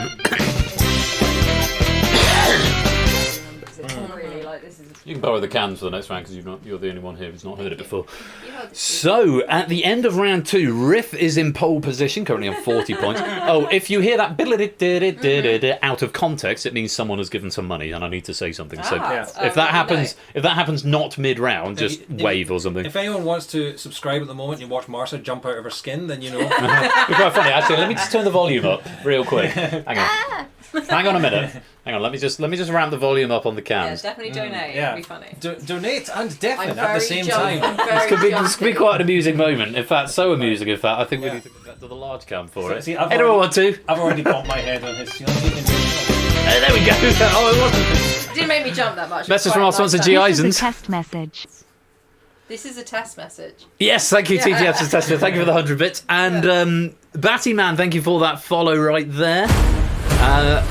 There's that message there. You're getting all the riffs coming through now. Oh, that's the purge. Is that the purge noise? Dun, dun. Oh, it's a bam, bam. Yeah, that's a purge noise. It's a follow noise for the purge. Someone unfollow and follow again. All the riffs.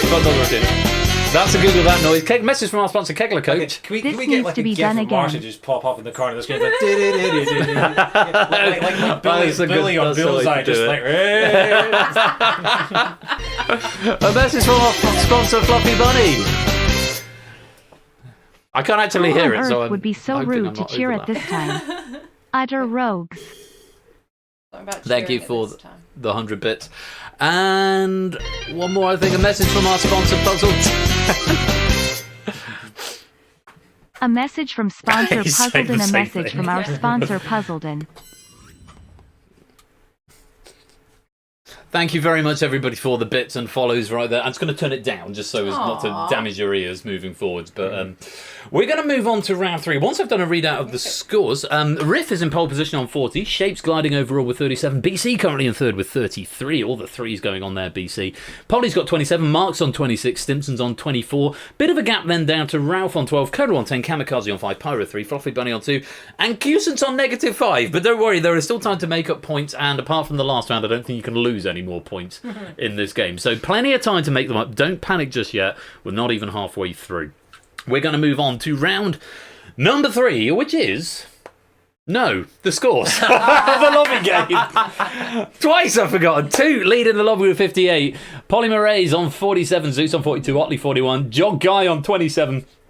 Inca's got 26, AB, me and G. Eisen's on 23, Prue's on 22, Clive on 21, Ramsey on 17, Batman on 15, Mantis on 12, Kegler on 11, and I just ran out. Connor was on 9, and then I ran out of time. One day I'll get them all in. Those are the scores in the lobby game at the moment. Remember, there is just one lobby medal available for you playing in the background game. Can I just say, speaking of Thanos, did you ever think when the Avengers, at the beginning of Avengers Endgame, went and disturbed him when he was in his garden, did you ever get Shrek vibes from that, of him going, "What are you doing in my swamp?"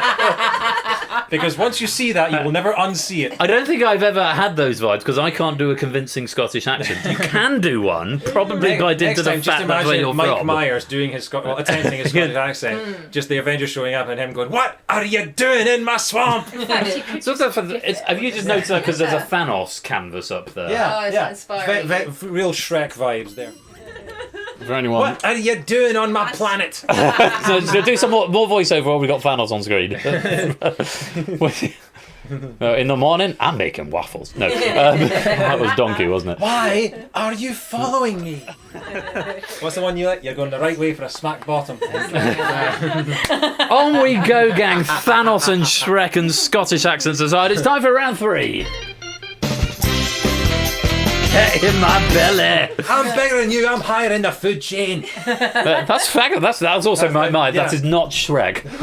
Round 3 is called Taboo. You need to give me a single answer to the list form question. The fewer people who say any given correct answer, the more points are awarded. I've got it's a bit turtleneck poking out. She's just got sort of like comedy Tourette's on my left here. Just a soundboard. Unique answers scored 10 points. So this is a bit like pointless this round. Answers shared by 2 players score 6 points. Subsequent shared answers score 2 points fewer than the previous shared answers. 5 or more players give the same answer, no points are awarded. So the best strategy in this round, if you've not played before, is to say the answer that you don't think anyone else is going to say, but also bear in mind everyone else is playing with that strategy. So sometimes the obvious answer is the best answer. To Daru, welcome to the stream. Slight rule change if you're playing in the lobby. In this game, you are awarded 5 points if your answer matches with any hot seat player, regardless of whether it is correct answer or not. So hot seat players, you're playing pointless. Lobby players, you're playing blankety blank. Yeah, I confused this a lot because I was playing pointless even if I was in the lobby, so I was losing a lot of points. Yes, so, if you're in the lobby, you're trying to match with a hot seat player. Remember, they might go for obvious, they might go for less obvious. So lobby game, trying to match with our hot seaters. Hot seaters, you're trying to play pointless. I have one more Thanos quote. Go on. I am inevitable. if Shrek was the referee from Gladiators. John Anderson. Haven't seen tonight's episode, no spoilers in chat. We tend to watch it on Sundays, actually, don't we? It seems to be our thing. We should do that. Yeah. Right, 20 seconds for each question, gang. Good luck, I can override if needs be. And we'll start with question number 1, which is... Name a country that has developed its own version of Taskmaster.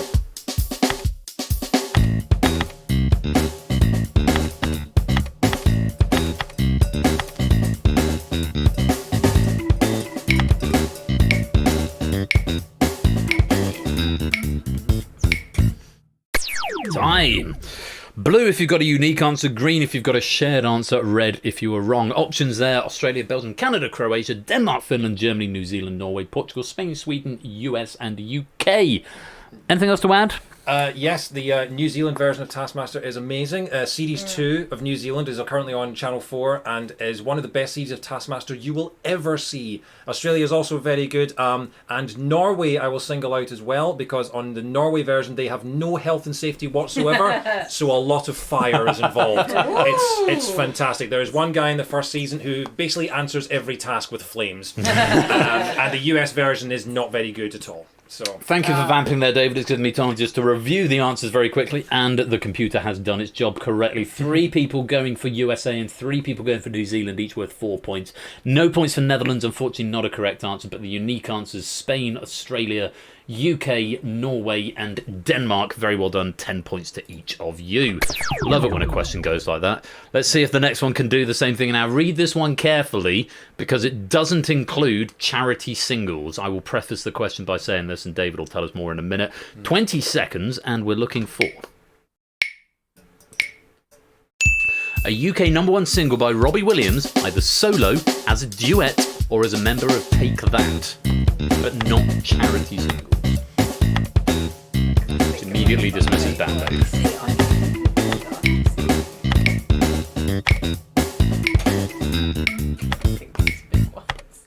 I mean, a big one is better than a wrong one. So. I'm really glad that I've added a note for you on the answer that BC gave, because I thought someone would say that. The correct answer is Babe, Relight My Fire, Pray, Sure, Everything Changes, Never Forget, and Back for Good. Those are all Robbie with Take That. Millennium, She's the One, It's Only Us, Rock DJ, Eternity Radio and Candy is Robbie solo, and Something Stupid, Robbie and Nicole. David, tell us more. So, Robbie left Take That after the release of Back for Good and doesn't feature on any of Take That's 5 #1s after the fact. These Days was after Jason and Robbie left again, was a Take That #1.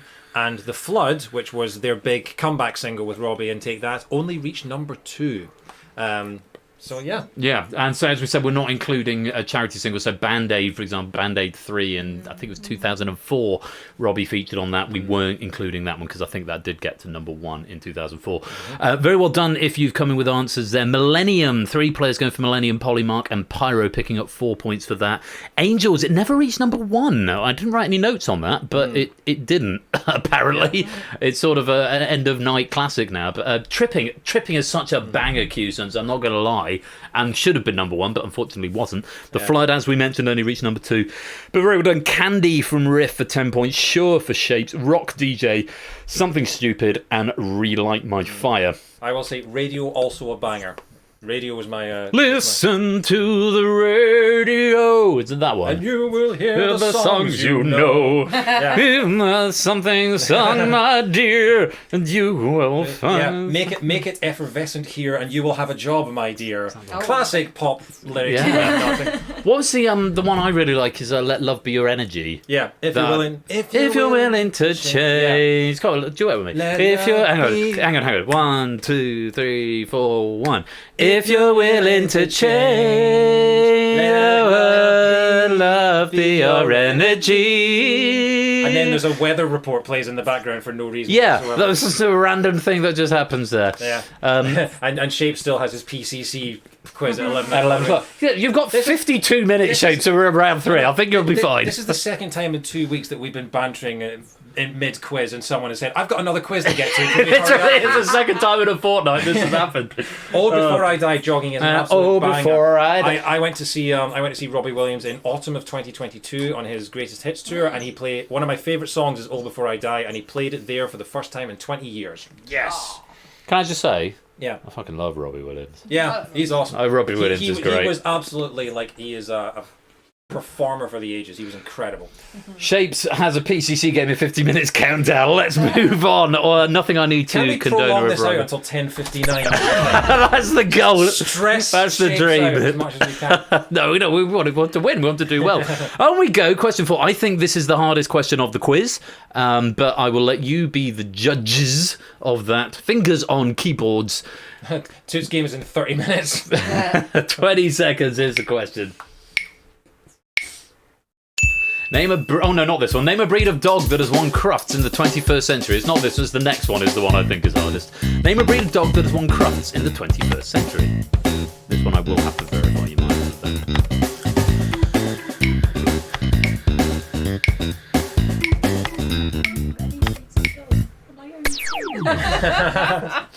Right, there's time. The answers: Basenji, Poodle, Pekingese, Whippet, won twice, Norfolk Terrier, Australian Shepherd, Bluey, Tibetan Terrier, Great Giant Schnauzer, Sealyham Terrier, Hungarian Vizsla, Retriever, Lajo Apso, Petit... Yes? Bluey isn't an Australian Shepherd. Yes, he is. Australian Shepherd. No, an Australian Shepherd is an American breed of dog.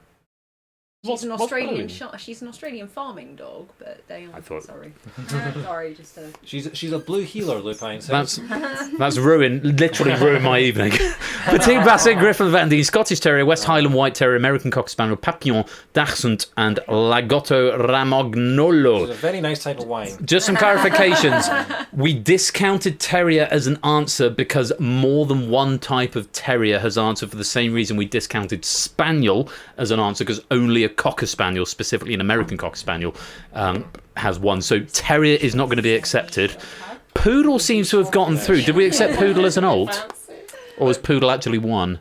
Poodle has one. Poodle's there, yeah. Yeah, toy poodle, I don't know. Oh, yeah, so that's right, yeah. Toy poodle is a different breed of dog. So toy poodle we can't allow, but poodle we can. I feel a bit bad about Labrador because it's retriever. There's been 2 retrievers that have won, but they're categorically not Labradors. And yes, the toy poodle and the regular poodle are quite different, so we can't allow toy poodle. And likewise, for the same reason, terrier, there's been, I think, 3 different types of terriers were up there. Tibetan, Sealyham, and the Scotty. 4, the Scotty and the Westie have all won. We would have accepted Scotty or Westie, but not just terrier on its own, I'm afraid. What do you call a dog with a bomb strapped to its back? A terrierist. Tell us the facts. So, this. Oh yeah, no, don't tell us the facts. Actually, that's more for the proofer rather. Yeah, than... there are no notes. There are no notes. There are no notes. There are no notes. Just a very dark and macabre joke. This is one of the ones where actually the 21st century recounted as starting in 2001. So we didn't count the winner of 2000, but going by the actual pedantry of it. Just to go through it, Poodle getting 6 points each for riff and shapes. Greyhound, there's been Whippets twice, but not a Greyhound.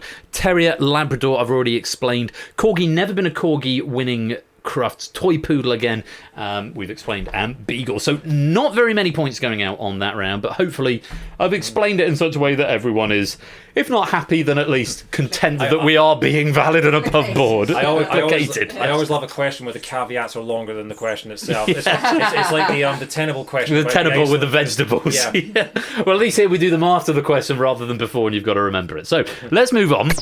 Reset the podia, and this is the one I think is the hardest of the quiz, but you may disagree. 20 seconds, take a look.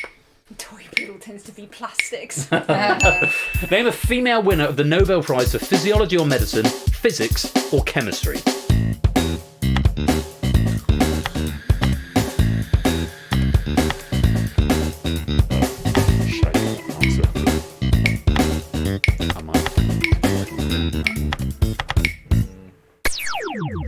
So this is really interesting. Wow.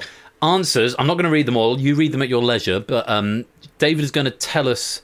now, actually, that trivia that's there, I changed this. If you just put Curie, I gave you Marie Curie. If you specifically said Irene Curie, it was condoned as different, on the logic that there has been more than one Curie that fits this criteria, and the obvious Curie answer, Marie Curie, goes to Curie. So if you just put Curie, it got condoned as Marie Curie. Mark has said Irene Curie, so it gets the 10 points.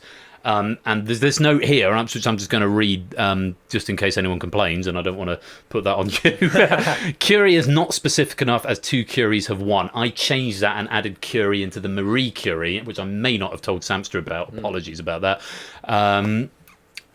Realistically, I expect 7 or 8 of these to be gettable. You've done damn well, I have to say. Then 2 UU came through from Shapes. I was very impressed. Donna Strickland as well, also good for 10 points. Irene Curie for 10 points. Everyone else who put Marie Curie or just Curie, unfortunately, there were 6 of you, so you get no points. Yeah. Let's just check. Margaret Thatcher is not right. Myrdell. She was a chemist, though. She was a chemist, that's true. So... This name looks familiar from when I proved Maria Goppert-Meyer. I'm just wondering if it hasn't gotten through the spell check.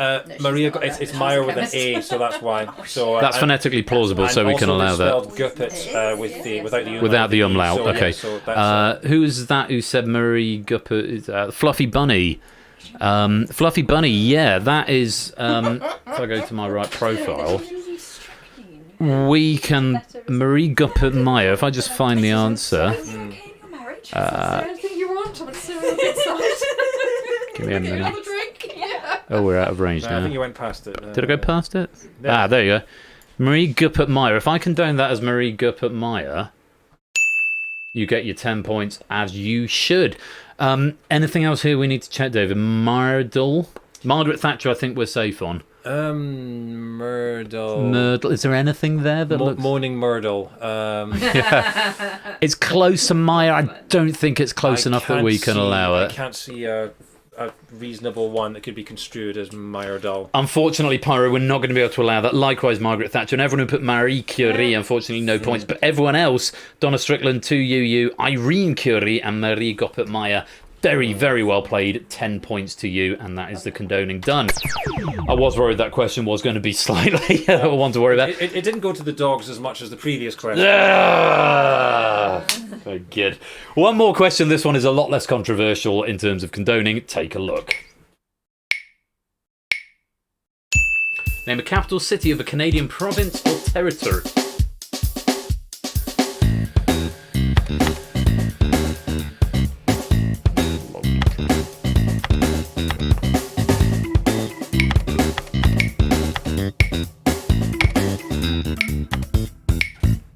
Time. St John's, Charlottetown, Halifax, Fredericton, Quebec City, Toronto, Winnipeg, Regina, Edmonton, Victoria. There. That place. That's it, David. Iqaluit? Iqaluit, Yellowknife and Whitehorse. Thank you for that. Sorry, I was in my own world. Wrong answers, first of all. Vancouver, Ontario, Vancouver, Nunavut and Calgary. All incorrect answers. Unfortunately, they're not going to get any points. But everyone else, give me a unique answer. Whitehorse, Quebec City, yes. Yep. Charlottetown, Regina, Winnipeg and Halifax. Very well done. 10 points. David, anything else to add on Canadian province and territory capitals? Nothing apart from the fact that on the sheet here, Whitehorse has been split up as Whit-E-Horse, which sounds like a Scottish person complaining about a car. Whit-E-Horse. Very good. Or E-Horse could be like a mix of two different drugs. It could be an electronic horse. It's like an email, but it's massive. No, I think a person in a nightclub going, "You want a bit of E-Horse?" It'd be E-Horse. Yeah. It's the latest designer drug. Yoshi, welcome to the stream. Also makes me think of Whitney Houston. Oh yeah. The Whitney horse. That's down in Devon now. I think we need to check out the scores because I've no idea what's gone on after that, but there's been a lot of points going out. Let's reset the podium and check out the scores at the end of round 5. I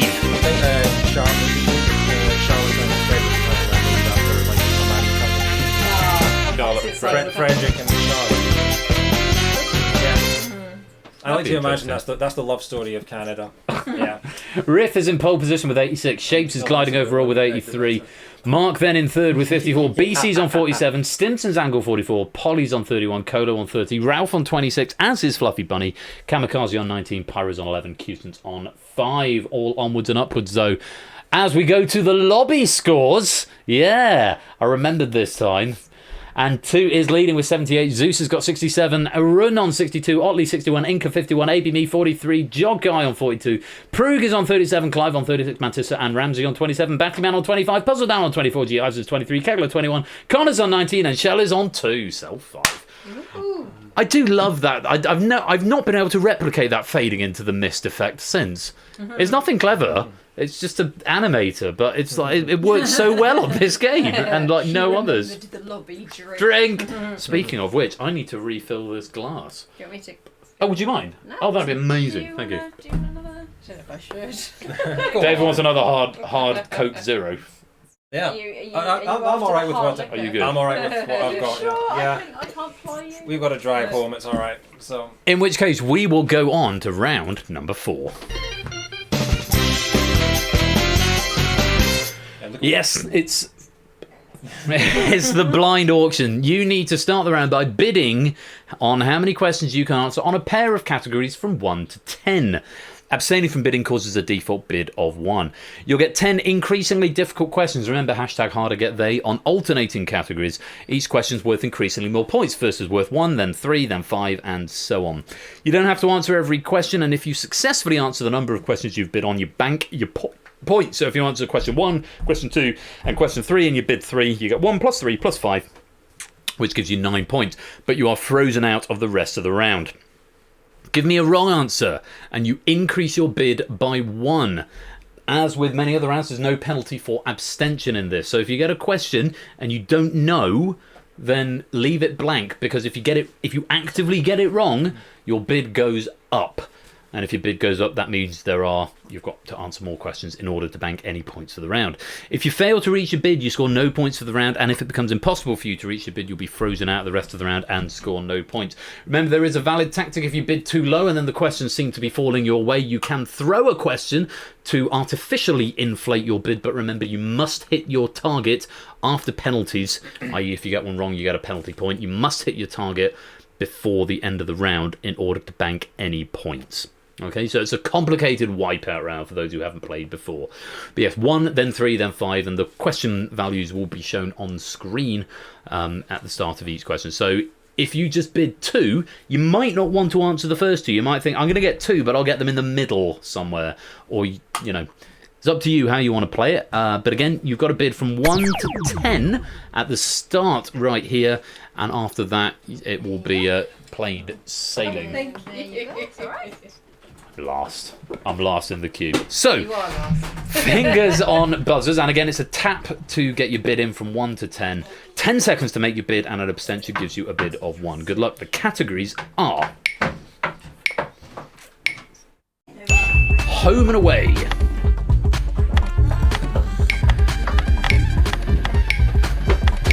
thank you, sweet. Fucking hell. Okay, bids are in, and in order of where you bid, Fluffy Bunny bid 5, Mark bid 6, Cola bid 7, Stimson bid 4, Pyro bid 4, Cusance bid 4, Kamikaze bid 3, Riff bid 5, Ralph bid 5, BC bid 4, and Shakes bid 5. I will tell you for nothing, and David hasn't seen these questions until he's looking at them just now. When I proofed this earlier on, I got the first 5 without breaking a sweat. I feel I probably may have been able to guess at one of the subsequent 5, but apart from that, I was struggling. So I got 5 comfortably, and at a stretch 6. If you want some context for how this round is going to go, and I'll tell you that after you've made your bids. Audience game, your scoring is done in exactly the same way. Whatever you bid, you must hit that target before the end of the round, and if you get one wrong, you get an extra one that you need to get. Pokernuts, welcome to the stream. Hope you're ready to play. They start easy, but hashtag harder get they. 20 seconds per question. Here's the first on the category of home. There's no place like home is a quote from which classic 1939 film? For 1 point if you want to take it.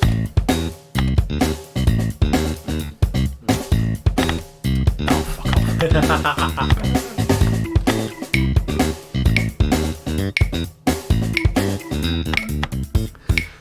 The reason for that expletive is because there's 4 answers that have come in without the leading article, which means I need to go and condone them, because obviously the answer is The Wizard of Oz.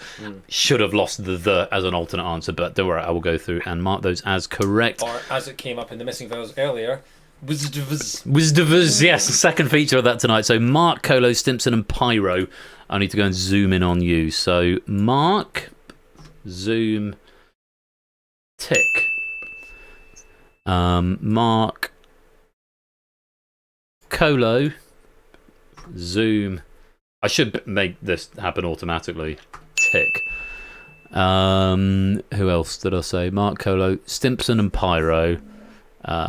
There's Pyro. Zoom. Tick. And Stimson. There you are. Jesse's asking if the audience game gets condoned or not. Sadly not audience game. It's not an override feature I've got. It's probably something I should have. Or I should just be more careful when proofing and lose the article from the front of questions. So, fun fact, when I saw the quote, "There's no place like home," the first thing that came to my mind was Woody in Toy Story yelling it as he runs for his house. It's like, "There's no place like home. There's no place like home." You know, the weird, when I saw the question, having proofed it earlier on, the first thing that came to mind was that episode of Lost. Okay. The season 3 finale, because Dylan and I are rewatching Lost at the moment. So I haven't seen it, so that reference is lost on me. Yeah, very good. On we go. Let's reset the podium. Home Alone is not the right answer, Polly. So that might have been an artificial just, increase. I never stop. Like Marsha gets this all day, every day. Like at the end of this, you'll watch this and leave. But Marsha gets it all to drive home with it. Yeah. We don't live together. That's why.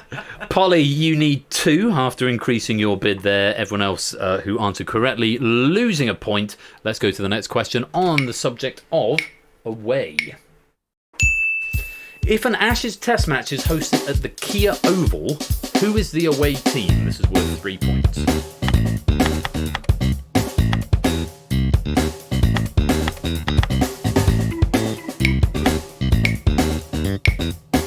It's really ominous doing this without the headphones.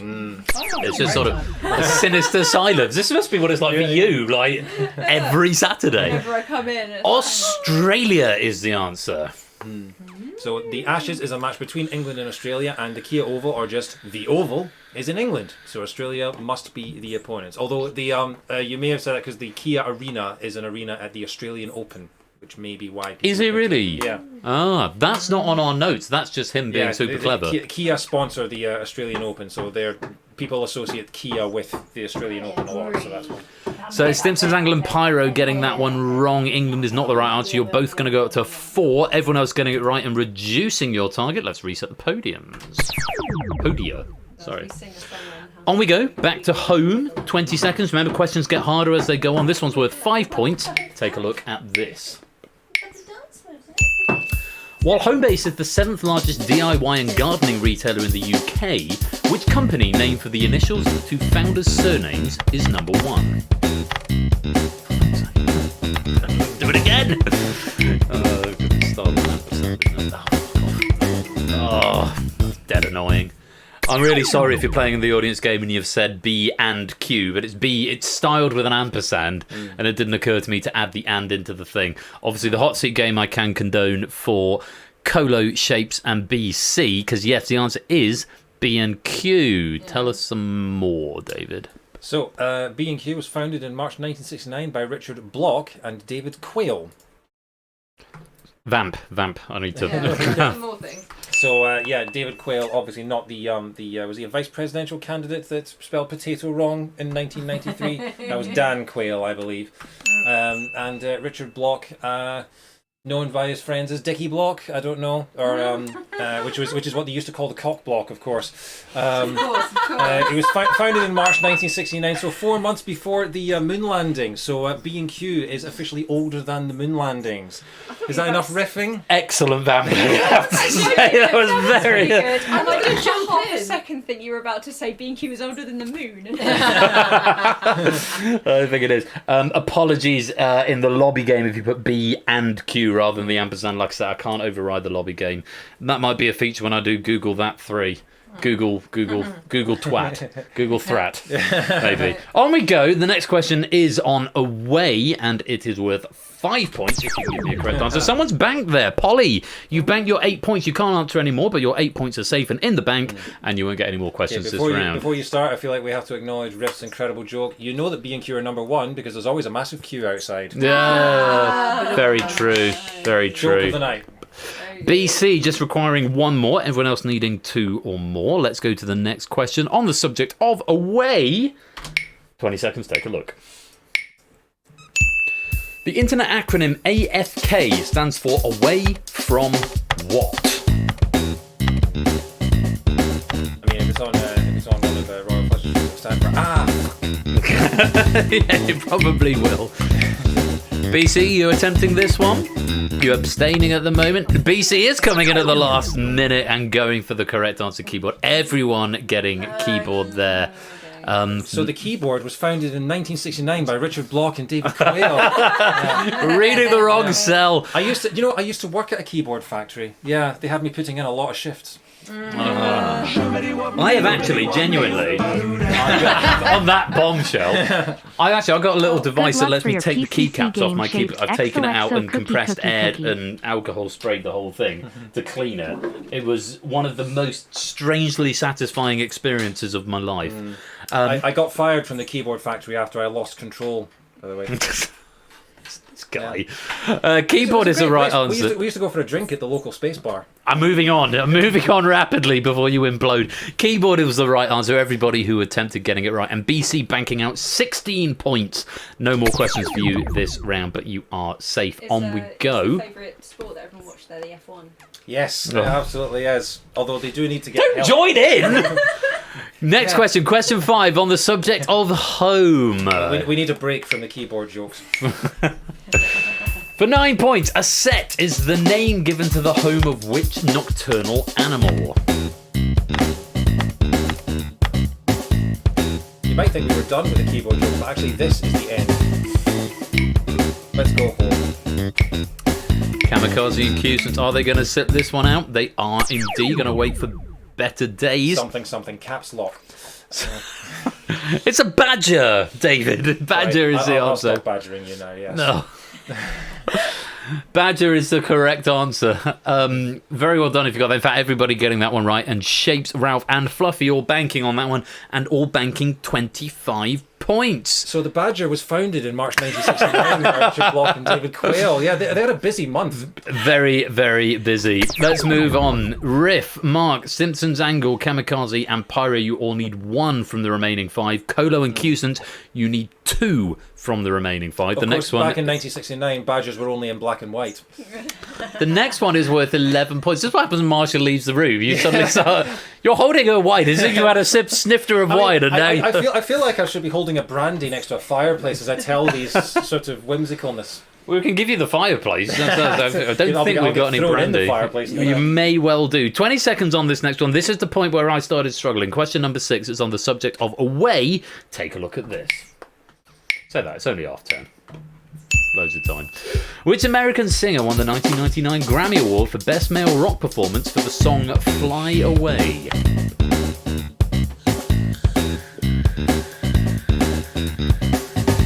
I always think this riff with the bass sounds like a Seinfeld. Mark, getting while the getting is good. Lenny Kravitz is the right answer. Cusant's the only other one to attempt that one, also getting it right, dropping their target to 1. Yes, Lenny Kravitz. Are we going to do a sing along of it?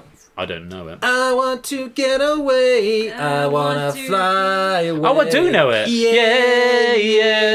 Of course you do. I didn't know it by name. Yeah, that's it. It was in Guitar Hero. That's why I know it. So Lenny Kravitz won the same Grammy again in 2000, 2001, and 2002. Presumably not for the same song. Yeah. Unless it's just that good. Yeah, unless the rock music was so rubbish for the next 3 years that they just gave a Grammy to him again and again. Which of course is not true, because 2001 was one of the greatest years for music ever.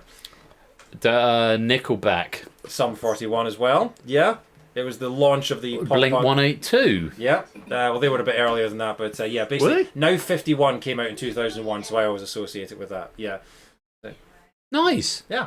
I didn't know that. I know that song, but I didn't make the connection there. Mark is getting that right, and he's banking 36 points. Cusants has gotten 1 down. They're currently on the far right, but only need 1 more and must have got some good points behind them if they can get 1 more correct. Is it time for my cans back? I can finally hear stuff. Silent Marine, welcome to the stream. You have an impressive set of cans, Ben. Thank you.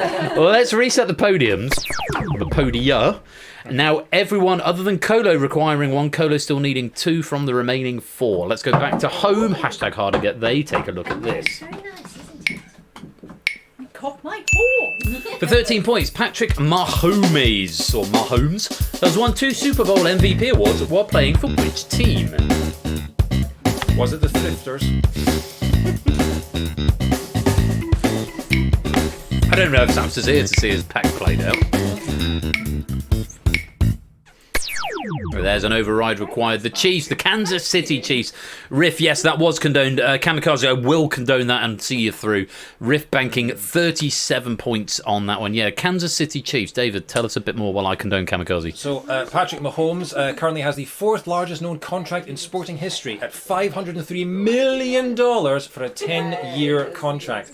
And Kansas City Chiefs, known as KC for short, originally known as KC and the Sunshine Band. Famous for their song Walking on Sunshine. Kamikaze also banking out 21 points there. We've got a lot of banks happening in this round, which is great to see. Simpsons Angle, Pyro and Cusant all needing 1 from the remaining 3. Colo, you need 2 from the remaining 3. So another wrong answer, Colo. You will be eliminated. Oh, yeah, there's a bug in the Hackbox code there. It's Otley. You need -1 more questions. I'm not quite sure what's happened there. That is probably just a function that's doing weird shit. Let's reset the podia. Let's have a look and see what this away question brings. This is the one I thought I might have half a chance at getting, but let's see what you think of it. 20 seconds, take a look. For 15 points, until the 20th century, it was thought that the lyrics to the carol Away in a Manger were written by which 16th century German?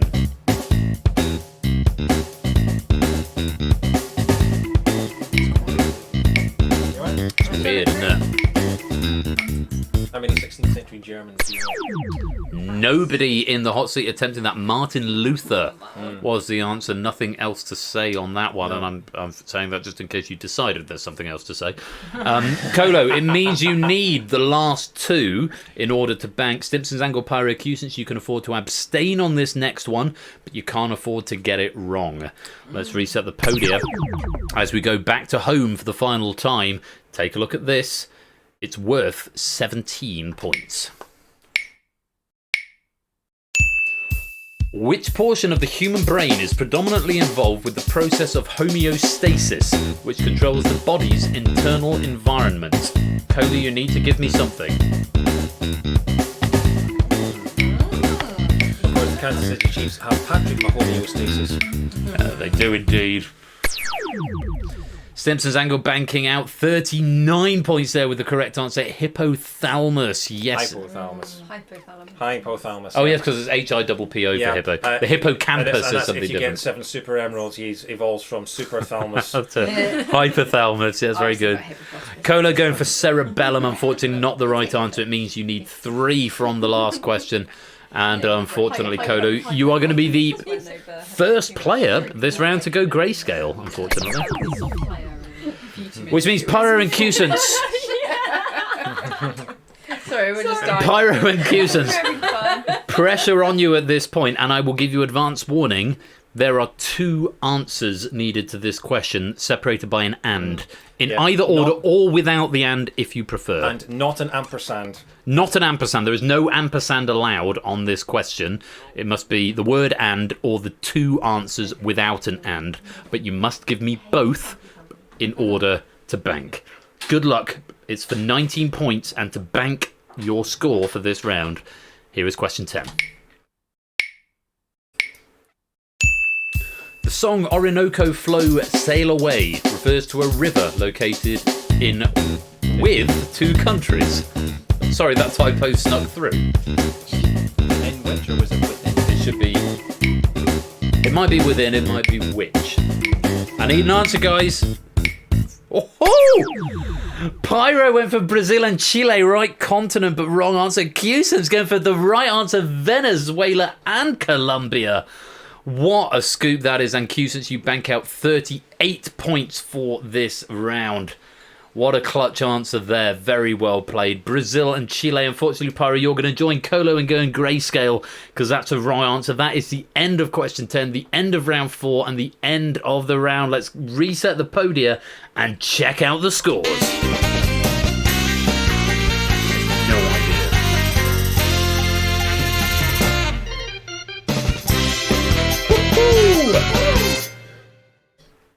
So we've got a good spread. Riff is still in pole position, a comfortable pole position with 123. Shapes is gliding overall with 108. Mark is in third with 90. He wants to get his second medal for the night. I'm sure he wants 2 gold medals.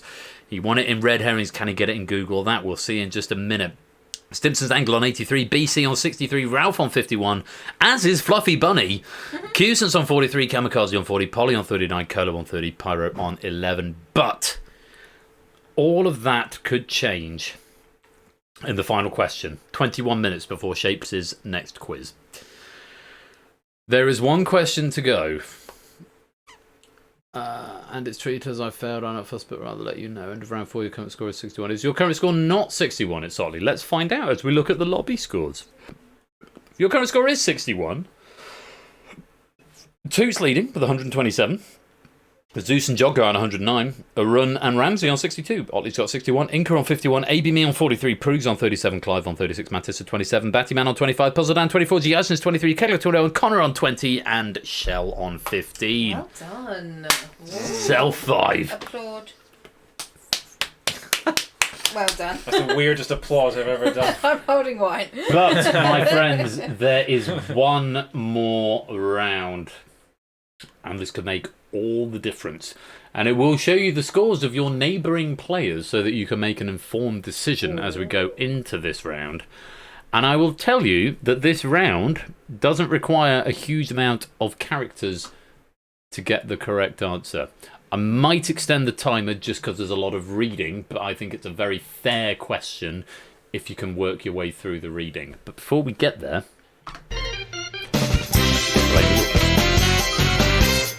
It's the big finish. Wager from 10 points up to your current score based on a category. If you do not have at least 10 points, that's certainly nobody in the hot seat game, might be 1 or 2 players in the lobby game, you'll be given a default bid of 10. Answer the puzzle-based question. There should be a hyphen in between puzzle and based. Whoever wrote this game is an idiot. 0 stars.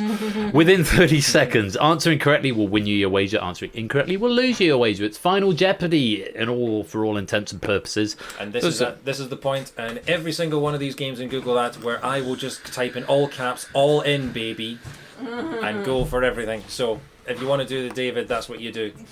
Although you don't do exactly that because you've actually got to type your number. This is the one round where you don't press a button. Mini Flush is here. Yes. And before we go to the final, we're going to have a look and see what he's come to do show and tell with. Yeah. What have we got? I will let Stream judge it. Can you read it backwards? I drew this because the fire in my fireplace gave me an inspiration to make a tank be on fire. I was inspired about the fire sloth. Where? I was inspired about the fire. The fire Stove. It's a stove, yeah. I was inspired by the fire stove with a log in it, so I made a panzer on fire. Panther, sorry. Panzer and panther are not the same thing. Panther on fire. And of course, after it's charred from the fire, it'll be a Black Panther. Very good. Very good. That's awesome. Shape saying, how is Mini Flush already able to draw better than me? Kusani saying that to an arsonist. Puzzle Dan giving you a 10 out of 10. And an excellent AB me giving you a lit fire in the chat. And Kusani saying, either way, he'll grow up to be a great addition to the stream. And Riff saying, can you keep adding more people to the room? What's the record for one of your... People? I think this might be the record of people in the room. If you include Dexter, who's five getting a bit... people and one dog. 5 people and one dog. Well, we're all here for the big finish. So... 3 men and a baby. Bid carefully, coming back to you, because... Bid carefully, because you could lose points as well as gain them. You should be being shown what the neighbouring players are on. So you can think about an educated guess. Spaniel Craig. Or an educated bid. Spaniel Craig is with us. Spaniel Beddingfield. And all the other ones. I'm going to drop the timescale to 0.5, so I'm going to give you 20 seconds to get your bids in because... Shush. Serious moment of the game. Yeah, they've got the final thing on team. Oh, yes. I'm going to give you 20 seconds to get your bids in because you must type your bid. You need to change the camera because it's going. Oh yeah, I do. They can't see the question. Can't see the question. They'll see it. They'll see it on Hackbot's devices, but not on the screen. That's important. Okay, so I'm going to give you 20 seconds. The countdown will be slower, and you must type your bid. Everyone in the hot seat can bid. If you don't give me a bid, you'll be given 10. And remember, it's double or quits on this question. So, do you want to go big for big pennies? Because remember, I'm multiplying your scores by 5. Or do you want to play it safe and try for the win? No. Hopefully, you can see what your neighbouring opponents are on, and it will give you an educated guess. Venom 2, Let There Be Carnage. 30 seconds-ish, or 26 seconds, to make a decision. The category for the big finish question is add a letter. No reactions. Now, I can see your bids in real time, but I cannot see your answers as they come the in. tension. I can see what's going on here. Oh, do you need me to come BC going for the default 10, the only player to do so. I'm not going to give you 1 minute for the question, but I am going to give you about 45 seconds. So, there's a lot of reading in this question, but it's very fair, is what I'll say. It will be slightly more than 30 seconds. You must give me an answer. I've seen the bids, but this is the only round I don't see your answers come in. So, and likewise, David, and anyone else in this room at this point. I've lost track, just Marsha at the moment. We will not see your answers, so we will be seeing them live. We have seen your bids. So it is all very interesting as to what is going to happen. I am very curious to see how this question's going to go down. These so, two. I know. I'm keeping my eye on that. That's batty. Good luck. The big finish question on the category of add a letter is... Got about 45 seconds. Physiologist plus letter equals ballerina. Corvid plus letter equals 3. African country plus letter equals presidential daughter. Friend plus letter equals tree. Letter plus letter plus letter plus letter equals what boy's name?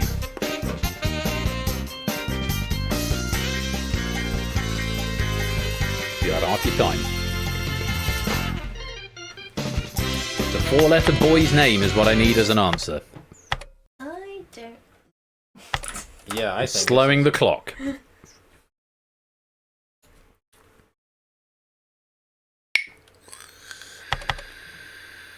I'm curious to see if anyone's going to get this, because I think this is quite tricky.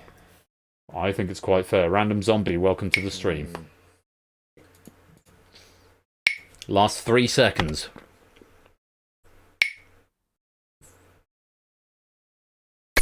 And Fluffy Bunny going for the default. So, Samson and I went a bit back and forth on this question when I was proofing it, and we've condensed it into this form here.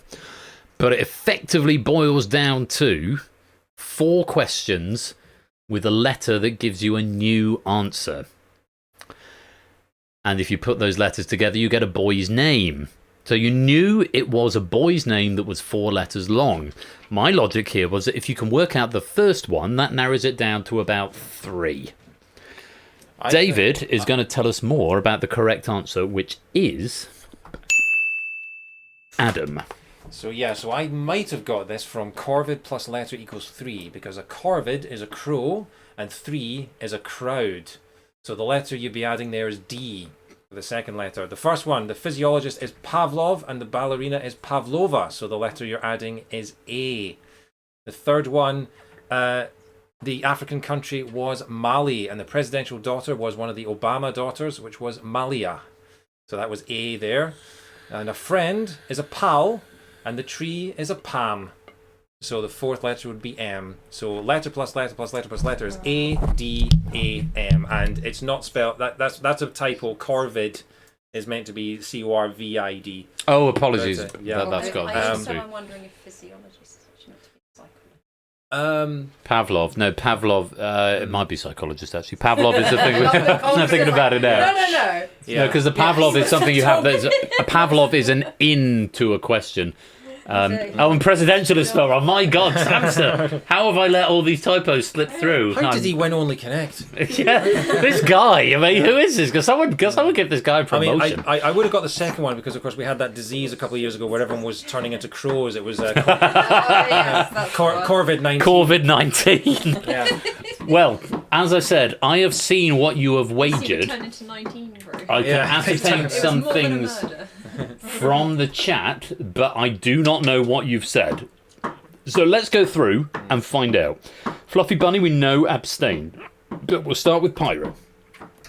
Started on 11 and said Peter. Not the right answer. You're going to lose. You know what you call one crow in a field?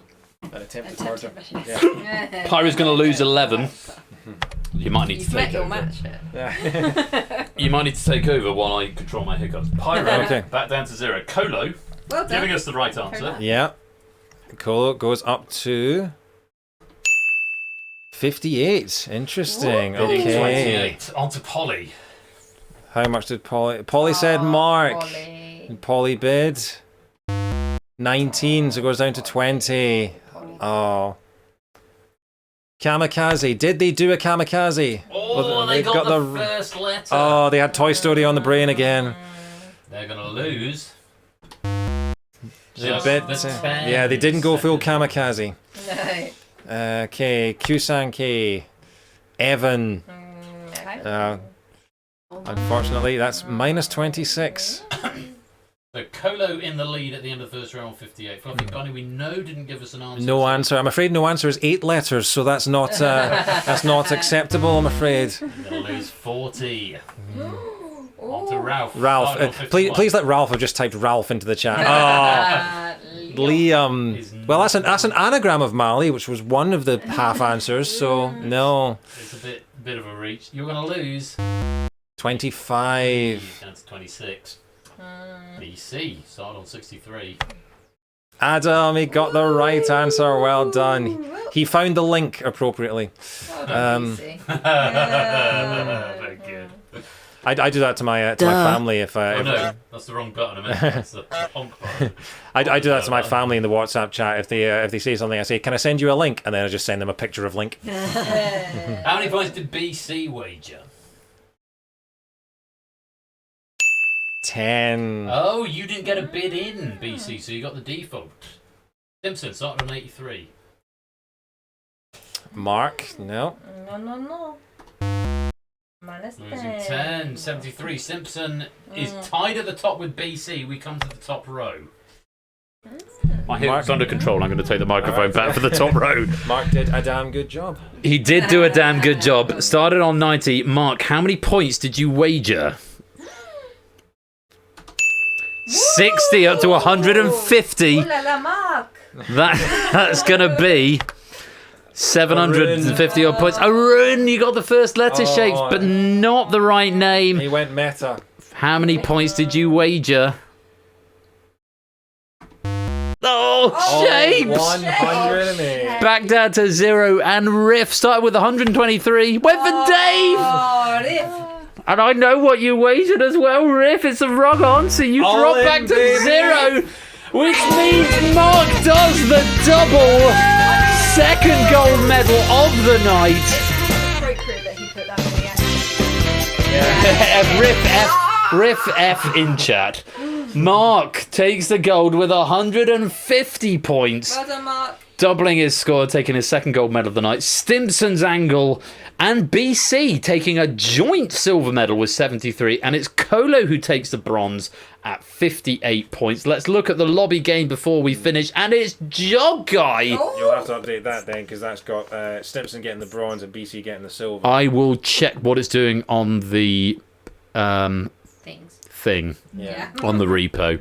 My log is telling me BC's won the silver and Simpson has won the bronze, but by the rules of the game, if we have a tie, unless it's a tie for gold in Danger Zone, we split them. On Danger Zone gold, we do break the tie. Did you say that Jogging got 218 in the lobby? So that's good effort. Must be said, very good effort.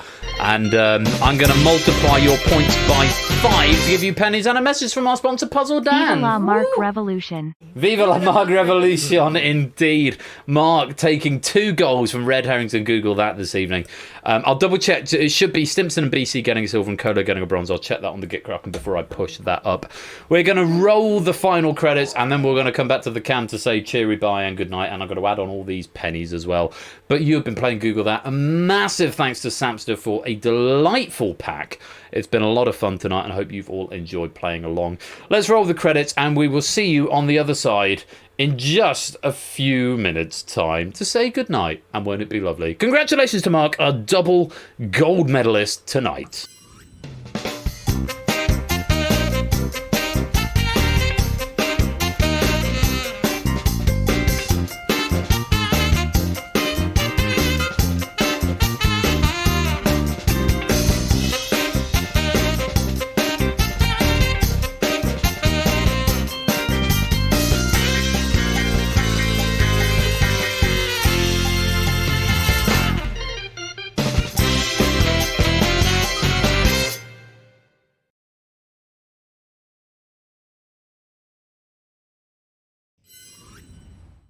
One of the 3 that one only connects on Monday. So, spoiler alert. Let me refresh the app, update your pennies, and give you some Google pennies.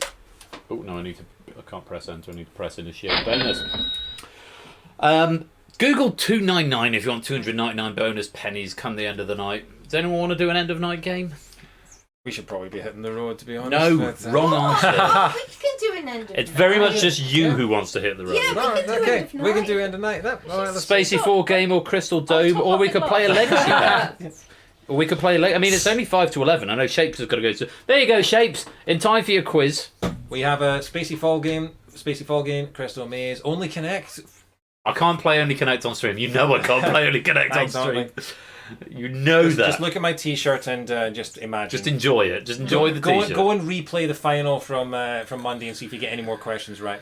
I thought you were going to say your final. I wasn't in the final. Don't be damned. Your final. It was your final episode. Oh yeah, the one where we went out. Good. Unless anyone wants to do a legacy game of something else. Rune's asking for Spotlight. DangerZone. We can't play.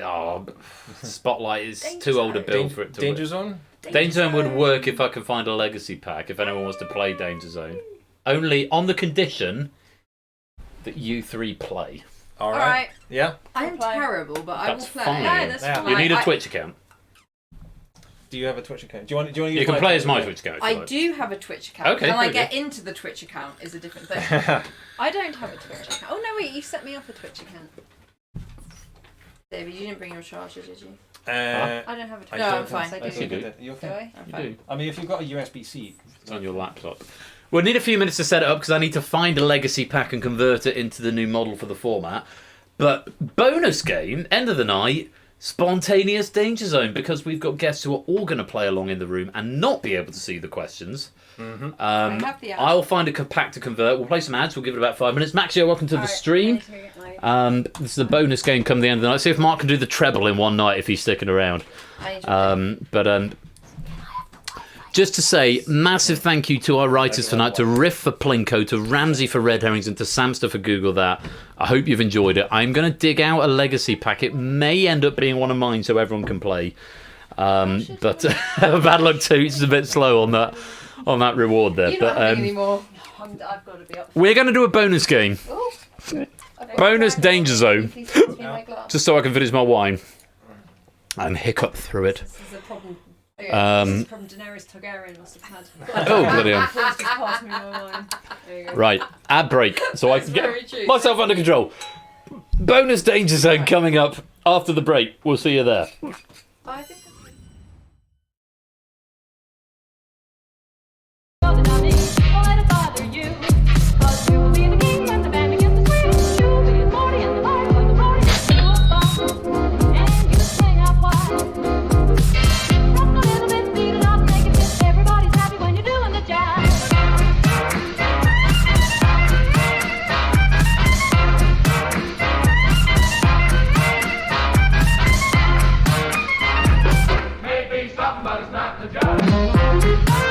So coming up after the break, we're having a bonus game of Danger Zone.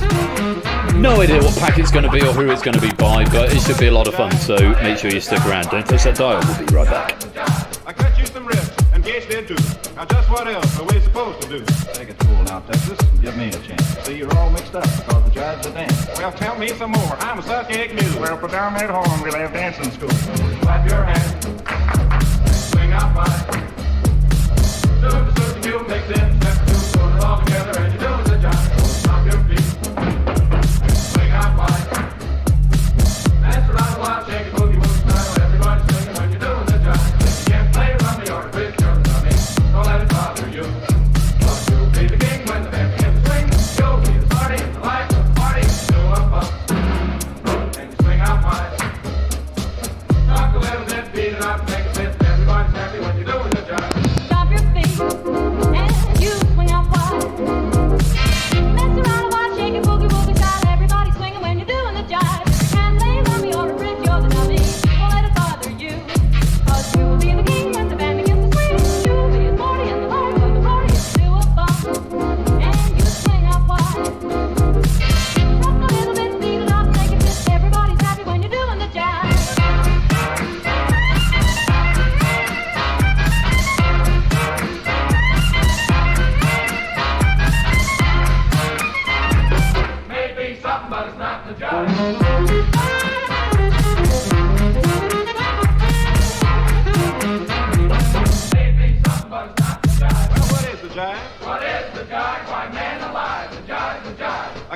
rips, and Gates did too. Now just what else are we supposed to do? Take it cool now, Texas, and give me a chance. You see, you're all mixed up because the jives are danced. Well, tell me some more. I'm a suck egg new. Well, put down that horn. We'll have dancing school. Clap your hands. Swing out wide. Soon the mule takes in. Step the two, put it all together, and you're doing the jive. Stop your feet. Swing out wide. Dance around a while, shake a boogie woogie style. Everybody's singing when you're doing the jive. You can't play rummy or twist your tummy. Don't let it bother you. But you'll be the king when the band begins to swing. You'll be the party, the life of the party. Do a bump and swing out wide. Talk a little bit, beat it up, take a bit. Everybody's happy when you do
Okay, something went wrong there. Hang on. Make it right. Let's just go back to the BRB screen and I'll see where that no reference exception came from. Yeah, and there's no audio.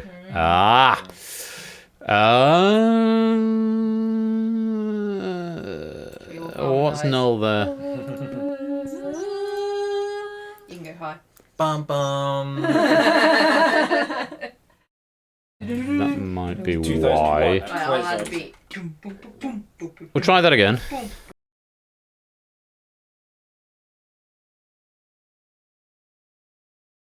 Okay, we're good.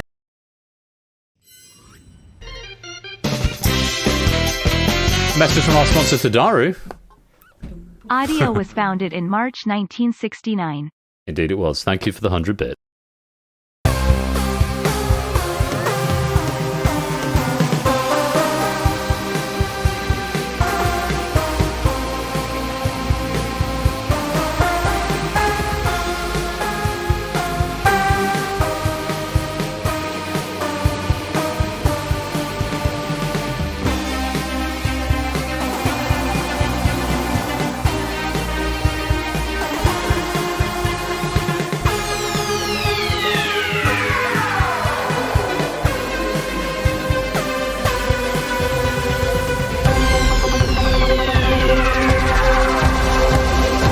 Ignore the accent for the rest of the stream and just offend the entire north of England. Sound like Mrs. Tweedy.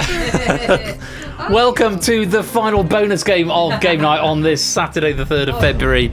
It's bonus Danger Zone. So here's a fun fact. It's been written by Mrs. Flush, but this is from nearly a year ago.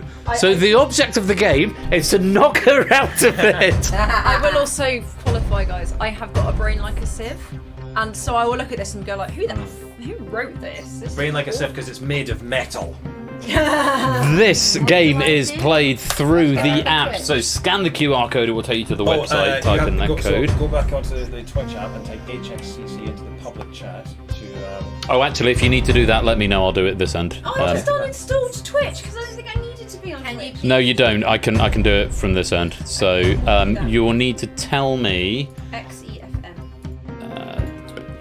Right. Yeah, and I need to do it for yours. What's your Twitch name? Mrs. I've lost mine as well.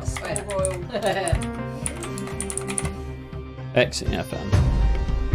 There you go. And Mrs. Flu. don't shout out the code just in case anyone decides to pretend to be you. What's your Twitch username? One of them. Okay, I'll look in the chat. That's fine. Marshmoomin50. Yeah, that sounds good. Just Marsha Moomin, because 50 is the user number. Very user number. Yes, it is. Good spot. Show me the code again. Show me the code. There you go. And then, what is your Twitch name? One of them. I don't remember. This is a long time ago. Your wife has given me an entire. All right. You're already in. Which I bought. So you're in twice now. Well, you're not, but... Anyway, Bassoonist, Marsha Moomin, Mrs. Flush, David Strathy, welcome to the stream. I'm going to stop that bonus right there. Thank you for staying around for the bonus game for trivia written by Mrs. Flush. We're not going to stick around. I'm going to leave this lobby open for as long as it takes me to get a glass of port. I'm going to leave you with these crazy people while I do just that. I'm going to snag the chair. Actually, do you want the chair? No, you slide in. No, you haven't sat in the chair yet. It's oh, is it a comfy chair? Is it a comfy chair? It's a Hello. sports chair, yeah. And it's warmed. It is. I like this. Yeah. Okay. Stephanie likes it as well. The lumbar support's not quite to my level. Ben's a little bit taller than me. Yeah. But you know, we can make do. Do you want to do another plug for your podcast while you're here? Go on. You're called Unclassical on the game, so you might as well explain that. I don't know if I am anymore. If I'm just Marsha Moomin. I mean, I'm still. You're down as unclass. You're unclass. Oh, unclass. Well, unclass is unclassical, and I feel bad, David. Or something? No, David, you promote me. Okay, so Marsha's podcast is called Unclassical. It is a comedy podcast with Marsha and her sister Katie, where they talk through the stories of classic books like The Lion, the Witch and the Wardrobe, Lord of the Flies, and others, Rebecca, Pride and Prejudice, Tess the D'Urbervilles. What was the one you did? Jekyll and Hyde. You've done that recently. Animal Farm was really funny. Animal Farm was good fun as but well. Lord of the Flies is really funny. Yeah. It's they talk about all the misogyny and classism and all the stuff that is no longer acceptable today. And But also, we're really... you're really funny. Yeah. They are genuinely funny, and I'm not saying that just because I'm dating one of the hosts. May I have my chair back, please? No. It's On that bombshell. It's unclassical on all your good podcast providers, and plug over and back to the Available from all good podcasts and some crap ones. Are you not in? I signed in, but it You need says. to be a Dudsy. Do I need to Hit refresh and see what happens.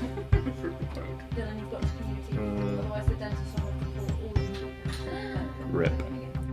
Rejoin with the name you joined with before. Let's have a look at this. Sorry, we're just having some... no, you have to press switch because it's illogical. Okay, and enter. Yeah. Right, we'll just try that once more. Because it's entirely possible I typed the wrong username for you before. Is that your Twitch username? No, because there's you come with straight D rather than strat D, so it's I'm also, can I just take a moment to say how do I spell it then? appreciating the fact that there's somebody in the thing called Napalm and somebody else called Pyro. S-T-H. That's why. What was the code? well, that's the one now. So That was mea culpa. there we go. And you're in. All Right. 18 players to play Danger Zone tonight. I've got the remains of a bottle of port. Bonus game for you all. Have fun. And these questions written by Mrs. Flush. So interesting to see how long she survives for. Here's round one. I haven't got any notes for this question, and less so because all of the people in my present company are playing along. Round one, okay, but what's your real name? 5 questions this round. Multiplying will double your points for the question. Nerfing in this round will earn you 9 points. You may use your help once, either help once this round, but not both of them. So either nerf or multiply. You multiply by pressing the ×2 button at the end of the strap and use it on a question you think you're going to do well on. If you don't use your nerf, you'll lose it, and because you'll get it back at the start of the next round anyway, so use it once. We'll lose 3 players this round. What's your real name? Let's play Danger Zone. Stop moving your chair. I won't. Starting with, hi, I'm Norma Jean Mortensen, Jay Mansfield, Audrey Hepburn, Mamie Van Doren, Marilyn Monroe.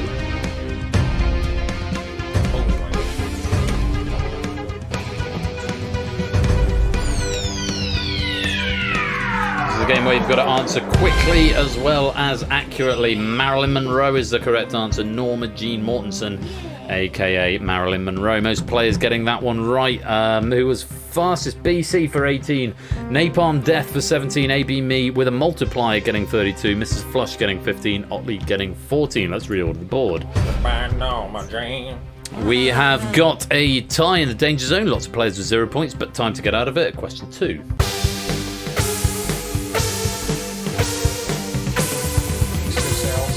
I am Vin Diesel, Vincent Davis, Harry Shields, Mark Sinclair, James Androids.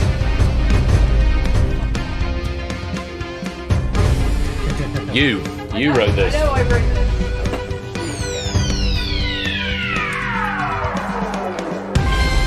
It's Mark Sinclair, aka I Am Groot, I Am Vin Diesel. BC was fastest for 18. Please don't jump up down in the office. There's a lot of equipment in here.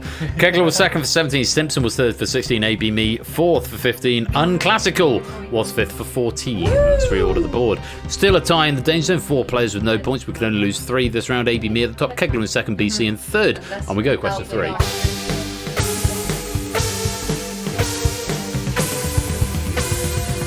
My name is Farouk Bulsara, and I'm the lead singer of Cheap Trick, Bad Company, Electric Light Orchestra, or Queen.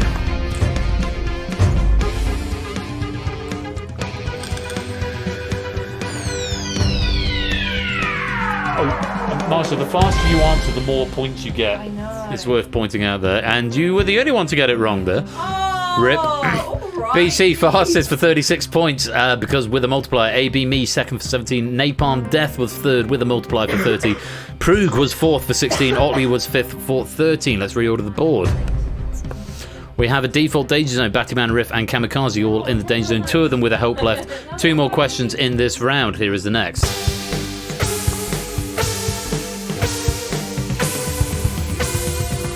Lady Madonna, what did your mama name you? Michelle, Mary, Magdalena, Madonna.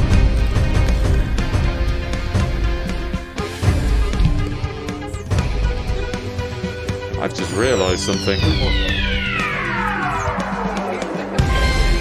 Madonna's real name is in fact Madonna, and I've just realised I should probably move my log over there and hide it behind something so that I can see it at the end. Madonna is the correct answer. Who was fastest? I don't know. I need to scroll now because of reasons. Oh, fuck. BC was fastest for 18 points. Napalm Death second. Fluffy Bunny was third. Mrs. Flush was fourth. And Riff was fifth. Let's reorder the board. One more question this round. We need to lose 3 people this round. Kusani, Batman, and Kamikaze. Currently in the danger zone. Kusani with a help still available. Mrs. Flush, you still have a help. Use it or lose it. Likewise, Stimson, Riff, and Unclassical. Question number 5. Take a look at this.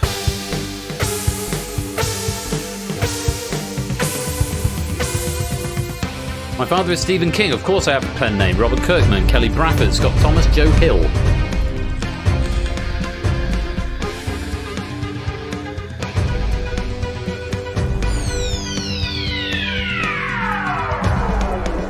Pruggs is loving the pace of this game. Joe Hill was the answer. Mrs. Flush was fastest. Otley was second. Fluffy Bunny was third. Napalm was fourth. Kusani was fifth. You've got a multiplier. You should have used it there. You press times 2. You press times 2 at the end of the strap. Stimson and Riff nerfing that question for 9 points. Let's reorder the board, see who we're losing. It's Select, Batman, and Kamikaze. You've not got enough points. Everyone who has not used their help, you've not got any advantage, but those of you who have used your help will give it back at the end of the round. BC, Napalm, and AB Me, you're going to start with a boost going into the next round. Everyone else will join them there on 0 points, but it's Select, Batman, and Kamikaze. It is the end of the round. You are in the danger zone, which means we have to say goodbye. It's half the number of players in the game rounded down, so the next one, if you nerf it, you will get 7 points. Up we go, round 2. Composers from pieces, 5 questions this round. Multiplying doubles your points. Nerfing will get you 7 points. You can use either help once but not both. If you want to multiply, hit the times 2 button at the end of the strap rather than the main portion of the answer of the strap. Remember, sometimes it's more advantageous to nerf than it is to multiply if you're answering late and you think lots of people are going to get it right. Everyone got a help back. Battle on for the lobby game as well. We're going to lose 3 players this round. It's Composers from Pieces. Let's play Danger Zone.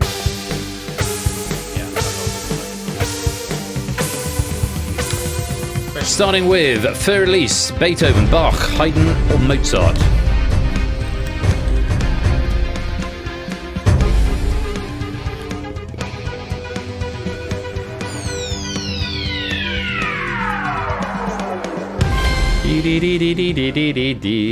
Beethoven was the answer. Who was fastest there? Napalm Death, followed by BC. Mrs. Flush was third, Riff was fourth, and Ralph was fifth. No nerfs being played in that round. Let's reorder the board. Plenty of people in the danger zone. We can only lose 3 at the end of the round, including at least 1 person in present company. And no more. Question 2.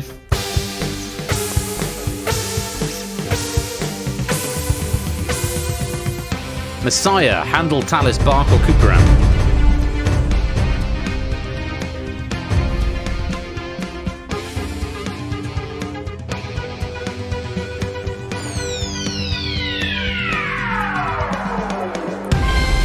And the glory of the Lord. It's GF Handel. Fluffy Bunny was fastest. Napalm Death was second with a multiplier for 28. Ralph was third with a multiplier for 26. Mrs. Flush was fourth, and Pruggs was fifth for 11. He's a very naughty boy. Simpsons Angle nerfing that one for 7 points. Let's reorder the board. Pyra, Kusani, and AB Me currently in the danger zone. 3 questions to go. Lots of help still in play. Question 3, take a look. As Pruggs exits the danger zone sedately. Ilkenich, Mahler, Schumann, Bach, Schubert. Lots of Bachs, they've all been different so far.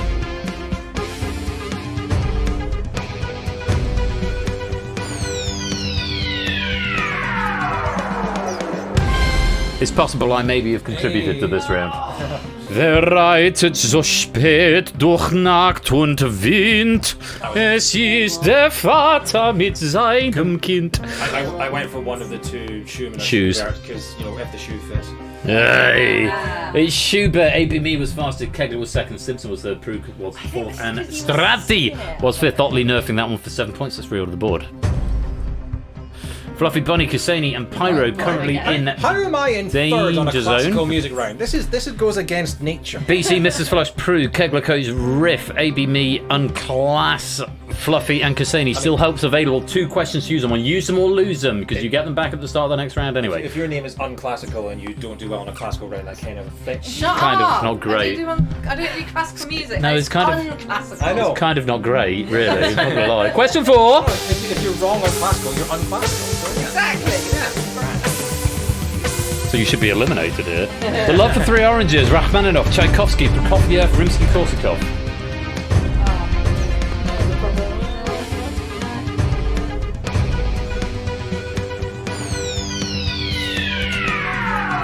Anyone who knows me well knows the answer's Prokofiev. Oh. It's never Tchaikovsky. It's the guy from We Didn't Start the Fire. Didn't start the fire. Nasser and Prokofiev.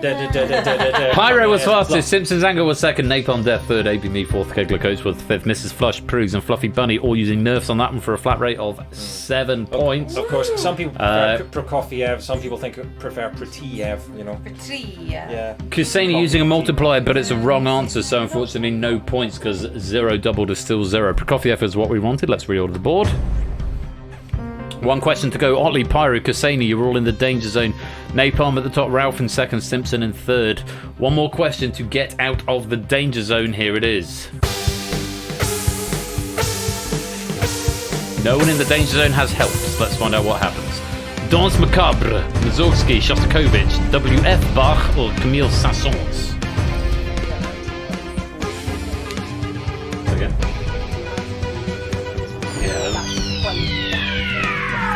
How many times have we played this?